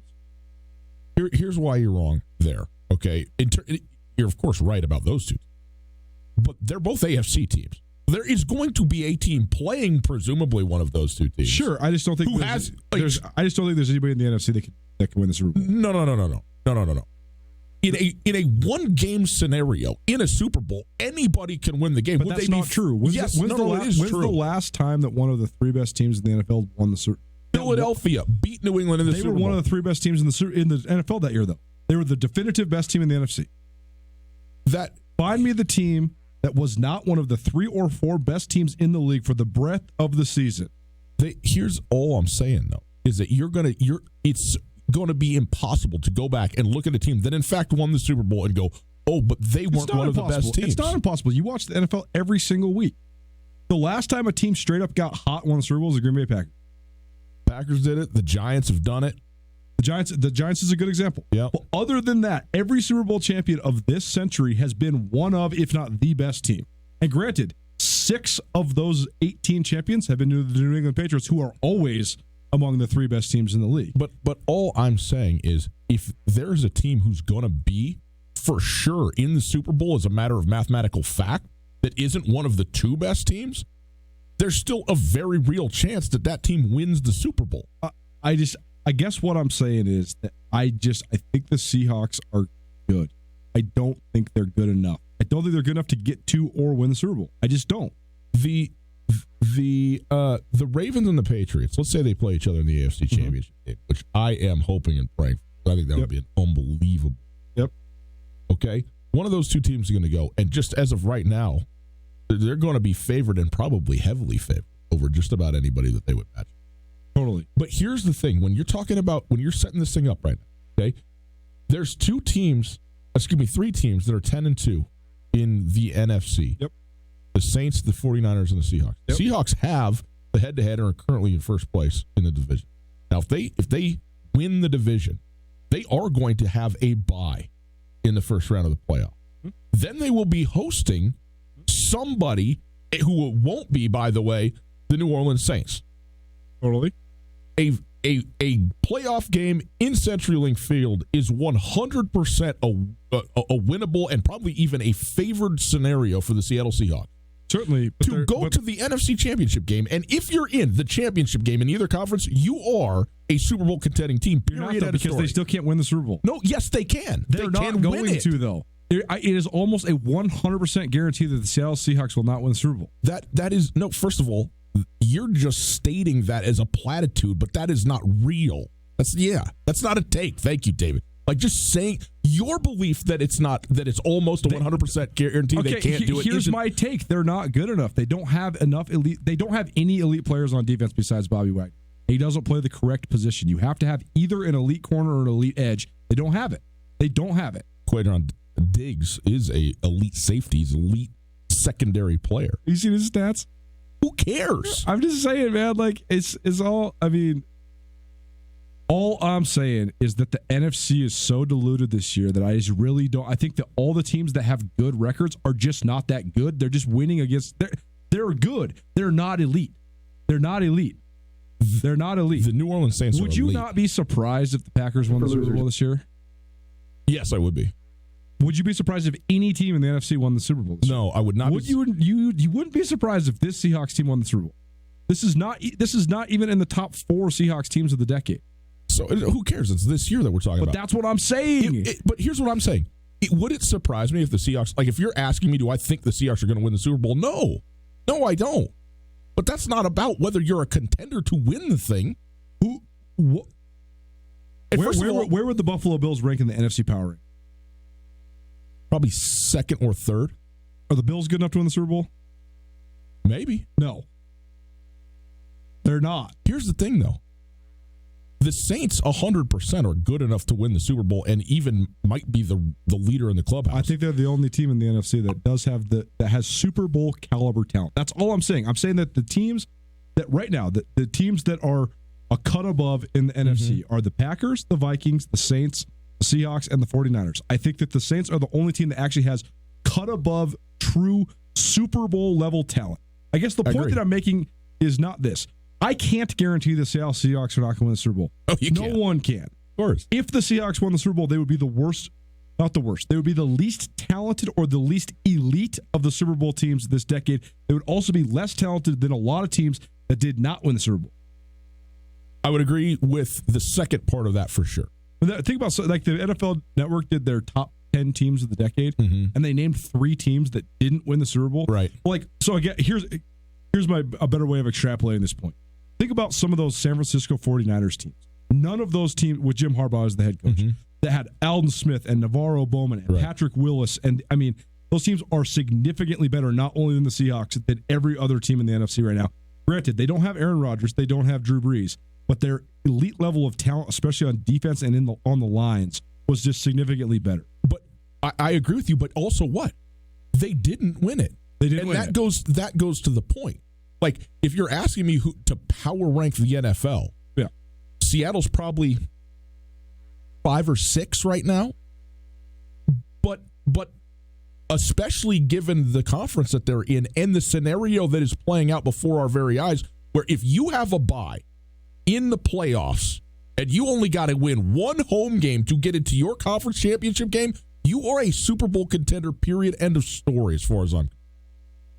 But I also think that because it is a one-game scenario, it can just end so quickly. Of course. That's the beauty of it. Think of all the times that Aaron Rodgers had the better team and was the best player in the game and didn't get that. That is my point. That's why I'm saying this, because they aren't the better team in terms of their total talent. I agree with you on that. And because it's a one-game scenario, that actually increases the possibility that it could be you. So one point, and then I got to ask you one more question. Okay. The only thing in the NFL that I always judge everything through what's historic. Like how do these teams rank historically? What is the legacy, or how do these teams fit into the puzzle that is the 21st century, or that is the 2010? I think the Patriots have one of, if not the best defenses that we've seen this decade. I really do. I think that the numbers back that up. It's a hard take to make right now since they're just coming off of their worst performance of the season, but they were giving up like 12 points per game before Sunday Night Football. I mean, and it's because they have 2 lockdown corners for the first time ever. If you give Belichick 2 guys he can put on an island, all the crazy stuff he can do in the middle part, he's going to kill you. And that's what they've been doing. Well, it's obviously all his son. Bill's out now. Bill's done. That's the that and the emergence of Jackson. That and the emergence of Lamar Jackson, the 2 things where you're like, man, these are the transcendent moments of this season. But other than that, I just think that the NFL, it's not, I don't want to say it's down. I just want to say that the narrative of parity is even greater than it has been. First of all, I think that there's way more bad teams, but also there's so many teams that, even though they're quote unquote good, they have so many holes. Like every single team in the NFC you can point to that has a definitive hole, except the Saints, probably. Because if we were gonna power rank them, let's not even do that like 1, 2, 3, 4, 5, but tiering the NFL, to me it would be 3 teams on the top tier, and I would say it's a pretty clear cut. The next tier doesn't have anybody, and then the third tier starts, and it's the Saints, the Patriots, and the Ravens in the top alone. I guess to just put a stamp on this conversation, wouldn't you agree that this Saints team, even though they're probably the best team in the NFC, is still not as good as the last couple of years of Saints teams? I don't know about that. I think this Saints defense is so underrated and constantly overlooked. Because Cameron Jordan's one of the 5 most underrated players in the entire NFL. Absolutely. And they got that draft 2 years ago, I think, where they got the corners going and everybody else drafted Ohio State. Totally. And then also the versatility that they've had on offense, and obviously Drew Brees being out for that time. I mean, think about how good the Saints are that they went to their backup quarterback. Granted, it's Teddy Bridgewater, who's something of a proven commodity, but they just kept winning, man. Rolled with their backup quarterback. That's crazy in the NFL to be able to do that. So I think the Saints are right there with as good as they've been. We'll take a break. On the other side, We're going to get into some interesting high school discussion about Gatorade Players of the Year. Coulter went through, did a little a recent history of the Gatorade Players of the Year. I think the list is interesting. It'll be an interesting talking point. So we'll get to that here in just a moment. Coulter, December is winter prep month at Shine Auto Detailing. Shine Auto Detailing. The roads and salts, sands, they wreak havoc on your paint and on the finish of your ride in the wintertime. Protect your car or truck from the harsh winter elements by having a premium exterior detail done. That includes a ceramic coating final finish. So when spring comes around, you simply drive through the car wash and it'll look like your car's been freshly waxed. Protect the thing all winter long with a Shine Auto Detailing work today. If you go in right now this week, you'll get $50 off of any detailing service that you get. Okay, online at shineautodetailing.net, and you'll save $50 off of that auto detailing, and it'll look great, but will also be protected through the winter. Go right now online, Shine Auto Detailing, shineautodetailing.net. If you're looking for the perfect Christmas gift, think spicy. 'Tis the season for seasoning with gift packs from Alpine Touch. The 4-spice pack includes 4 Big Mountain flavors for just $19.99. Go to alpinetouch.com right now for gifts sure to keep mouths watering year-round. And if you plug in the code ESPN at checkout, you'll get a free bag of Alpine Touch sunflower seeds. From gift packs to gift cards to the Grand Slam package, Alpine Touch makes the perfect gift for anyone on your list. Go to alpinetouch.com right now to order. Alpine Touch, Montana's special spice. Katie O'Keefe's has been a neighborhood favorite in the corner of the Stevens Center for years. But if you haven't been into Katie's lately, come on in and make sure to turn left. Downstairs bar is completely remodeled with one of the biggest, best spaces anywhere in Missoula to watch games, play games, and hang out with all your friends. Katie O'Keefe's is your horse racing simulcast headquarters in Missoula. Come into Katie's and turn left for cribbage, darts, pool, and much, much more. Katie O'Keefe's, where the cocktails are always cold and the people are always friendly.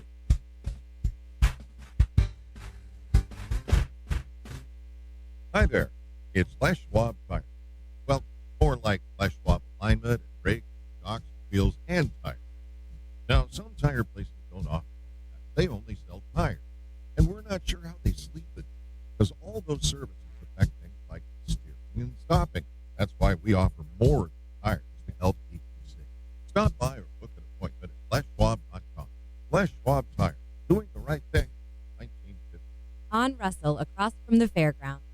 Not all gift cards are created equal. The Montana Club gift card comes with more handcrafted breakfast, lunch, and dinner favorites than any other local card. Home-style breakfasts, perfectly grilled Angus steaks, piled high sandwiches, expertly mixed cocktails, local craft beers, and much, much more. This year, give Montana made. Buy in-store or at montanaclub.com. Give $100 in gift cards and get a $10 gift card free. It's easy. Happy holidays from everyone at your Montana Club.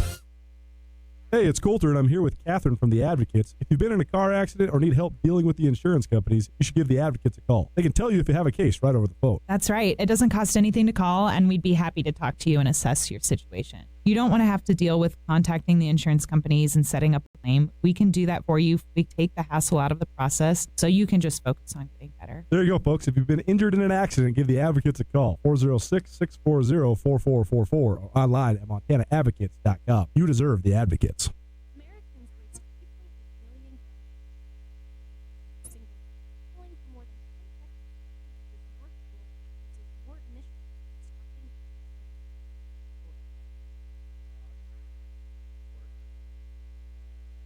As much function. Kids and seniors are especially vulnerable to these health risks. So next time you're stopped for more than 10 seconds at the train, getting coffee, or picking your child up from school, please turn your vehicle off. Brought to you by Missoula in Motion. ESPN Missoula Sports Center. Good evening, Ryan Tootell, Colton Nuanez, 102.9 ESPN Sports Center. Hey, for the first time since 2015, FCS playoff football is back in Missoula. The Montana Grizzlies went 9-3 during the regular season and secured a 6th seed in the 24-team FCS playoff bracket. The top 8 seeds all get a bye, which means the Grizz took Thanksgiving weekend off. Tomorrow, however, Montana will be back in action, hosting the 24th-ranked Southeastern Louisiana Lions, the team from the Southland Conference, who received an at-large bid. Montana's first home playoff game since a 24-17 victory over South Dakota State 4 years ago will also mark UM's 24th appearance in the playoffs overall. The Lions, they rallied for an exciting 45-44 victory over number 8 Villanova last Saturday for the second win in school history in the playoff. Montana State Bobcats in the playoff field for the second consecutive year and the 11th time in school history, thanks to a 9-3 record that included a resounding 48-14 win over the then third-ranked Grizzlies in Bozeman 2 weeks ago. That win earned Montana State the number 5 seed in its first-round bye since 2012. MSU will host the University of Albany, a team from the Colonial Athletic Association, making its second-ever playoff appearance. The Great Danes posted a 42-14 win over Central Connecticut State for their first-ever playoff victory.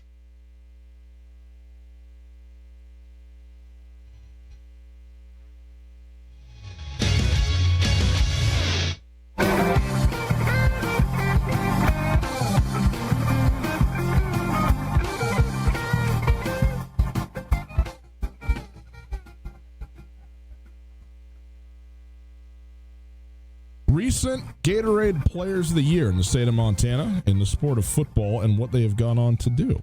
Tootell, Nuanez, 102.9 ESPN Radio, SWX Montana Television across the state. Thanks for being with us, letting us hang out with you wherever you are. We appreciate that. We are broadcasting live from the Kurtz Polaris studios. Kurtz Polaris at 2904 West Broadway in Missoula, Highway 83 in Sealy.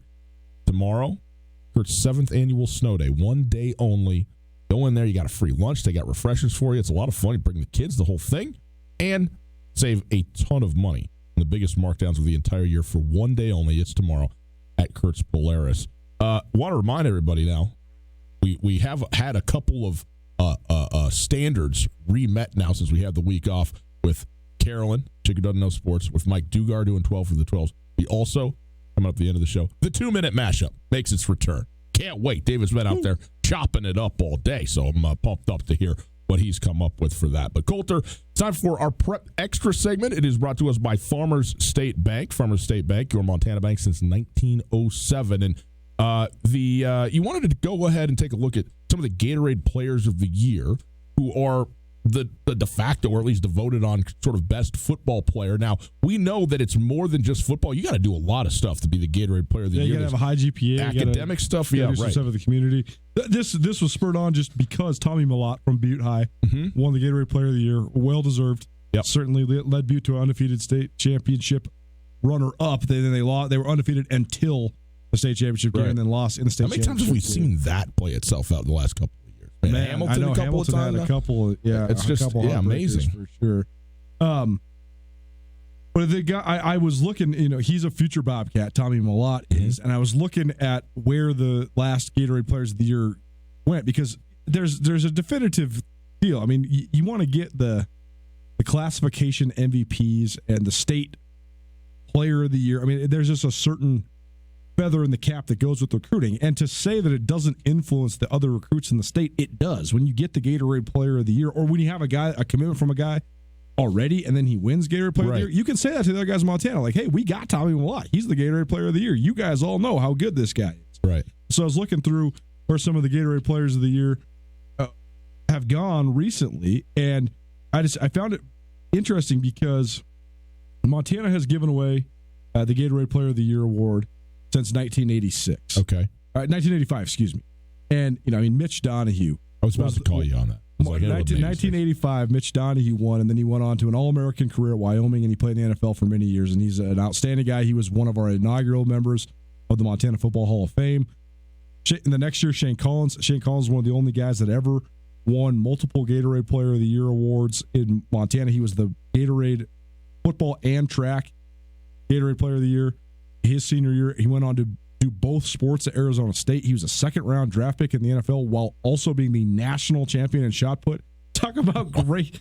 That's insane, right? Yes. If there was a kid from Montana now that went to Arizona State and was a national shot put champion and a NFL top 50 pick, just think of how crazy of an athlete that guy is. Yeah. But then you look at some of the other great Montana Gatorade Players of the Year. Dave Dickinson was a back-to-back winner, the only guy ever, and we know what he became.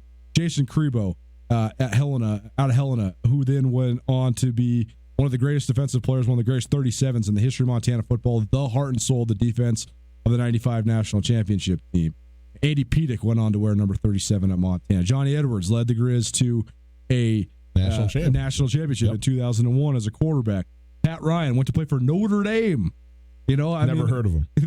The level of these guys, some of these guys was so impressive. And then you had guys that were just really good players that went on to be great Grizz, like Sean Lebsock, Alex Verlanik, Matt Husted went to Arizona State, Casey McMillan played in the Pac-12, Brock Osweiler went to the NFL, Matt Miller, Boise State. All right, so let's on down go the now. line, and then Will Dissly was the last Gatorade Player of the Year in Montana, but then went on to have massive success. And we know him; he was before his unfortunate injury.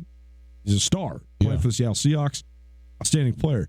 But then the next year, Andrew Grindy, which was one of the crazier stories ever. He set the Class AA record for rushing yards in the season, and then he committed to Yale, and he decided to go to Yale instead of the Montana schools. Okay, you're going to Yale.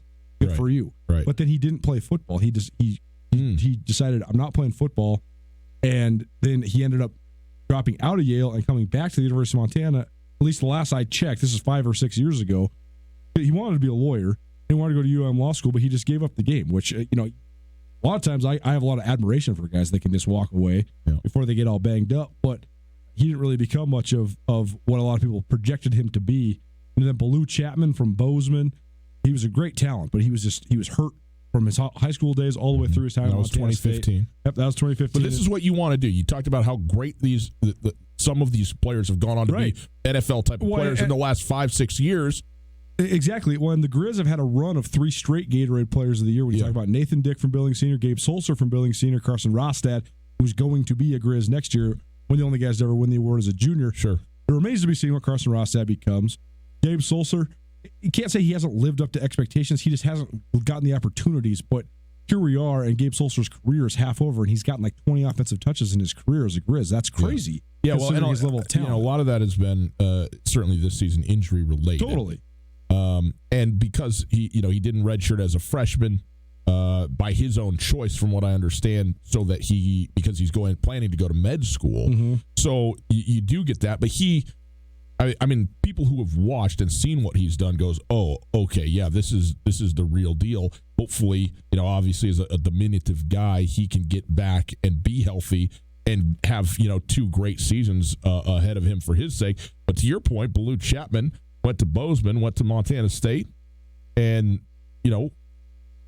didn't set the world on fire. Well, he was hurt. I mean, he started as a redshirt freshman, but he never could stay healthy. Nathan Dick really never got a chance, never got a look, and now went to Rocky. He's ripping up the Frontier League, sure, but he just And so I guess the whole point of this conversation is not to just say that the high school talent in Montana's fallen off.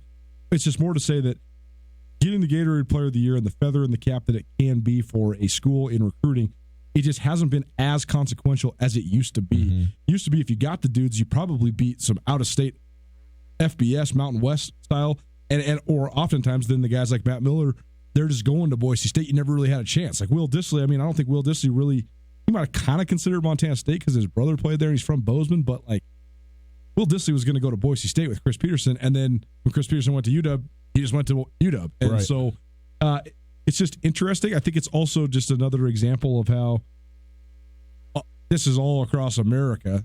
How good you are when you're 18 is not how good you are going to be when you're 23. But also we've seen so many dudes from Montana who are just solid, first-team All-State style, Class AA football players. But then they get a chance and they work and they work and they work. Right now I'm working on a feature on Mitch Brock.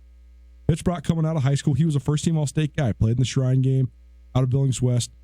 He got offered a 37% scholarship. And he said, that straight up made me mad. And he said, I just stayed mad because I thought I was the best offensive lineman in the state. Both coaching staffs told me. And then I was just so taken aback when I was like, well, I'm the best. I don't think I am. You guys think I'm the best, but I don't get a full ride. Why not? Well, here he is on Saturday. He's going to make his 48th straight start. He's a consensus All-American in my mind. He's probably going to go to the NFL. That is the Montana story, though. That's why these programs are special. Sometimes that not being the dude, not being the guy who is the Gatorade Player of the Year. Right. Hype can kill you, and sometimes blossoming too soon can hurt your career. And I just think that this is a great example of that. And again, you always have to gauge there's circumstances involved. I mean, Blue Chapman would have been a good player. He was a good player. He just got hurt. And Nathan Dick, I mean, the guy's 5'10", so he wasn't going to have a chance to play D1 quarterback. He's ripping the Frontier Conference up. He's going to, I mean, now that he's going to be a junior, he's probably going to be the Frontier Conference MVP. I mean, he's a great player at that level. Gabe Sulser hopefully gets healthy. His talent is undeniable. Carson Rossett, I think he has a chance to be. One of my out-of-state buddies was asking me, because we were talking about this exact attendance thing that you and I were talking about off the top, and he said, "What's it going to take?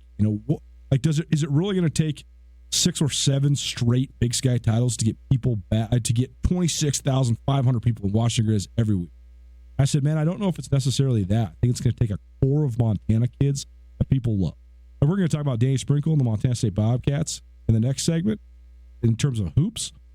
But look at what just having a familiar and beloved face has done. I mean, the crowd last night for South Dakota State was huge for a mid-December game.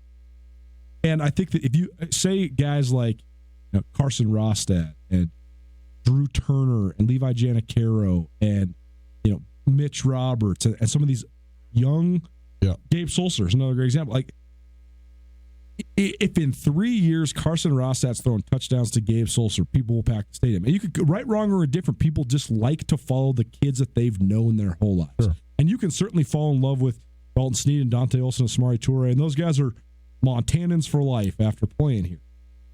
But the extra little juice that comes from the Chase Reynolds type story, people just love it. They gravitate to it. They gravitate to it, and that's when our moms are buying tickets to go to games, right? Yeah. That's when they're like, I want to go see the kid from Drummond. I want to go see the kid from Helena. Yeah. That's what it's going to take. Yeah. Well, very good. It's an interesting history lesson and bringing it into the current day and see, kind of where we're at. A tease for sometime later on when this football season and we're not doing all these matchups and stuff like that.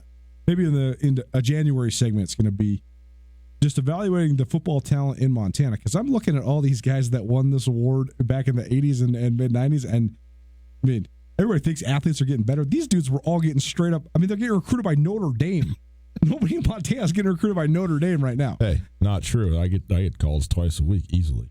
There you go. It's our Prep Extra segment. Brought to us by the Farmer State Bank. How do you plan to finance Christmas this year? Forget the high-interest credit cards. Don't do that. It's a bad idea. Apply for a holiday loan at Farmer State Bank. You can count on fast approval times and a low interest rate, as well as easy payments, OAC, with Farmer State Bank. Take care of Christmas. Just that easy. College hoops, Montana State and Montana both playing. We'll get that done. And the Tootell and Nuanez 2-minute mashup next. You know what's at stake after a car accident? Not only will you have to deal with pushy insurance companies, auto repair shops, endless doctor's appointments, and dozens of unforeseen problems, but also your normal day-to-day life. I'm Coulter here with Catherine from the Advocates Injury Attorneys. She knows how hard this can be. That's right. And with all of that, it can seem tempting to take the quick settlement that the insurance companies offer. But I can tell you from experience that it is not going to be a fair amount. I see it all the time where someone has settled with the insurance company and months later realizes that they still have pain from the accident. And now they're having to pay those bills out of their pocket. I don't want that to happen. What should our listeners do, Catherine? Give us a call and discuss your situation with an attorney. The call is free and we'll gladly talk about your situation. If you have a case that we can help with, you will owe us nothing out of pocket. We actually make the insurance company pay for us to help. There you have it. Call the Advocate, 406-640-4444, or go online, MontanaAdvocate.com. You deserve the Advocates on your side. In Western Montana, we know shopping local matters. You may think you pay more for the quality of customer equipment, but not at Selway Armory. Selway Armory, locally owned, knowledgeable specialists that can answer your questions. In addition to the expertise, though, Selway Armory also has a bigger selection and lower prices than the box store. When you're in the market for firearms and accessories, save money with the expert at Selway Armory. Selway Armory, 2825 Stockyard Road, Unit 6, and online, SelwayArmory.com. No matter how far you may go, there's always one just down the road. Down pump, pump it up. Burritos and beer. They just go together, don't you think? Stop by your local town pump and pick up a 24-pack of Pabst or Rainier for only $17.99. And grab a couple of burritos from the deli, 2 for $2.22. Make your stop fast and convenient at Town Pump, right down the road. Down pump, right down the road. Pump it up. When your football team scores, sometimes you want to celebrate with a shot. Other times, your team might be getting whipped. You need a beer. At Katie O'Keefe's, you don't have to choose. Every Monday and Thursday from 6 to 10 p.m., come watch the NFL and enjoy a premium shot and a beer for just $6. That's right, a shot and a beer for $6. Located in the Stevens Center, Katie O'Keefe's is also offering $2 pounder cans of Rainier, PBR, and Busch Light. Monday and Thursday night football at Katie O'Keefe's, where the drinks are always cold and the people are always friendly.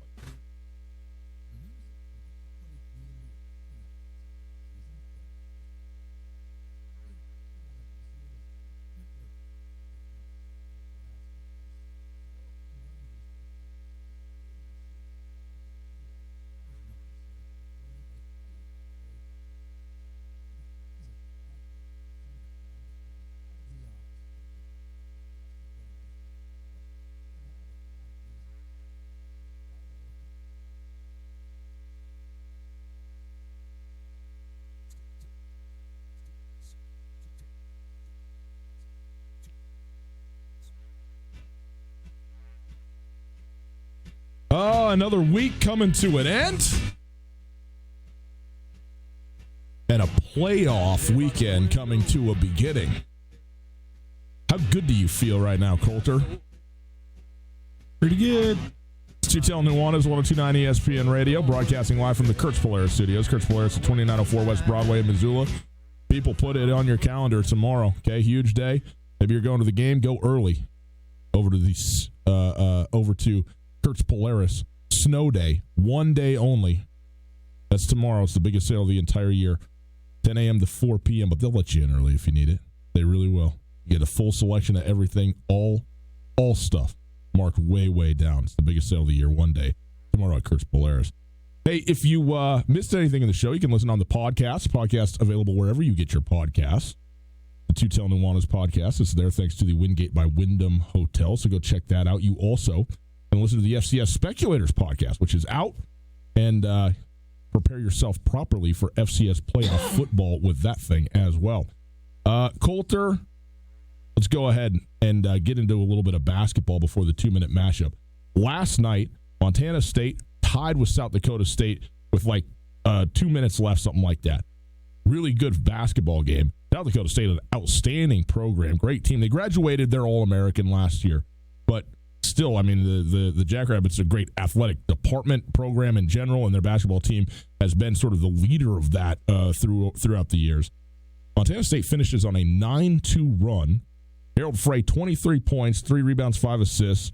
Adamu, 19 points, 6 rebounds, 2 assists. I think he hit the big 3 at the end. Was that who hit it? Somebody did, but in any case. Michael Paulo. Michael Paulo, that's right. The dagger 3 at the end. But finishing on a 9-2 run and winning 77-70 over a really, really good Summit opponent.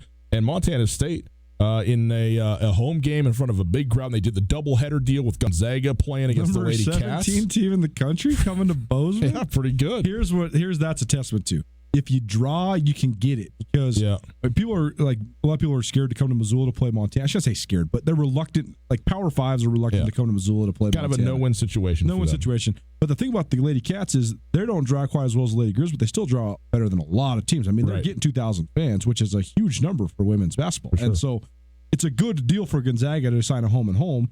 Close, easy travel, and relatively easy travel. And that's a good scheduling move by Leon Cassell. But no, the South Dakota State win was great. And one of the lost elements of all of college sports to me is just simply having fun. And the Cats are having fun. They're having fun, man. They're having fun under Danny Sprinkle, and he's making things fun. I mean, fraternities are not a really big thing in Missoula, but they're a lot bigger of a thing at Montana State. Yeah. And Danny Sprinkle got this sweet trophy built. And he's going to give the trophy once a month to whatever fraternity shows up to the most basketball. So now they have a little fraternity competition going. So they had so many students there, rowdy, having a good time. Right. That's what it takes, man. He's just doing such a great job in terms of reinvigorating the program with fun. Yeah, that's awesome. Tonight, Montana men's basketball team in action. They're tipping it off at 7 at Dahlberg Arena against North Dakota. Obviously, the Fighting Hawks, a familiar foe. Recently a Big Sky Conference team, now in the Summit. They're 4-5 on the year. North Dakota is. They got a couple of road wins in a tournament hosted at FGCU. They beat Florida Gulf Coast, in fact, at home and also at Georgia Southern. But Philip Rebraca is their kind of big 6'9" forward. He's a sophomore. Going to be a fun player to watch. And this Montana team, a young team, but a lot of talent. And we'll look forward to see how they're able to do. And this is the last home non-conference game of the year already. That's remarkable. 2 more non-conference games at Oregon and at Omaha for the Grizzlies. So today, this is the one. Get out there and go enjoy the game. So it's going to be fun tonight in Dahlberg Arena. Look forward to see how this game goes and the progress that Montana makes with its young team. There's a lot of work for this coaching staff, Coach Takir, Coach Cobb, and the rest trying to get these kids up and running. Hey, boys and girls, it is a Friday. And you know what that means? It's time once again to revisit all of David's great work. It's the 2-minute mashup. Oh, we just went back to work. I mean, that's what you do. Hello, Montana. Hey, this is go time. Lock in. This is where the Grizz should be. I think our fans need to rise up this weekend. Bobby Houck, he definitely had a big smile when asked about the playoffs being back in Missoula. Certainly, it's exciting to have playoff football back in Missoula. The Big Sky Conference is the best league in the country this year. It's not like basketball. I still think that Weber State has the most glaring weaknesses. Let's go. You got nothing. Don't back a Bobcat into the corner. I made some mistakes last year. How do you reset? This week, we got to focus on school. That would be their biggest advantage, is how unusual the styles of football that they play are. I'm not connected. I know this is going to sound crazy. I've never been to the state of New York. I walked my children into a payphone. I said, do you guys know what this is? They get a bunch of guys that are washed out. SAC would be the one, I think, probably be the best comparison. They got some athletes. They're just going to have such good-looking athletes. Whether it's SELA or SLU, we won't be confusing them with any of the other 3. I don't think they would have made the playoffs if they were in the Big Sky Conference. They air it out. The skill players from both of these schools that are coming to Montana are going to be on par. This is never going to happen again. Let's go take it out on the next person. If you're 6'1", 190, you run sub 4.4, you are an NFL guy. He is more of a lumbering quarterback, I would guess, at 7'12", 400 pounds. They use him a little more to run it. He's a big guy. He's tall, but he's big. There is no Albany and there is no Cluffler. There's only Albany and Undercuffler. I love the Big Sky Conference. Obviously, I've dedicated basically my whole life to it. Capital atrocious. Might all just be pointless. Jeff Undercuffler joining us. He's the quarterback of the University of Albany Great Danes. Well, at high school, I kind of feel like I was under-recruited. Everyone thinks that we're not as good as we are. We just got to stay confident, stay calm, and our plays come. What's it like playing for a guy that is sort of a hard-nosed defensive line type coach? They're just dogs out. They're animals. Is there a certain sort of curiosity about going out into the mountain time zone and seeing what the state of Montana is all about? It's just going to be so cool just playing after a big stadium. I think like 25,000 fans, big time mountains in the back, and all that kind of stuff. You have so much talent. You would be eating dinner if you weren't on the show. First right now. dinner. Don't you have a master's? Yeah. International Man of Philosophy and Mystery? I'm pumped up. What's your greatest fear? Carrot Top. David, I'm buying you a beer. Get the special at Denny's. You can find graceful ways to exit. Excellent work once again by David Graff. My man, getting it done. Hey, boys and girls, we wrap it up. You know where we're sending you? Levi's Stadium, the Pac-12 championship game, Oregon, Utah, right now on ESPN Radio. Tomorrow, Coulter and I will be on the air at 11 a.m. for the pregame show. We'll also have the ACC championship game for you Saturday night.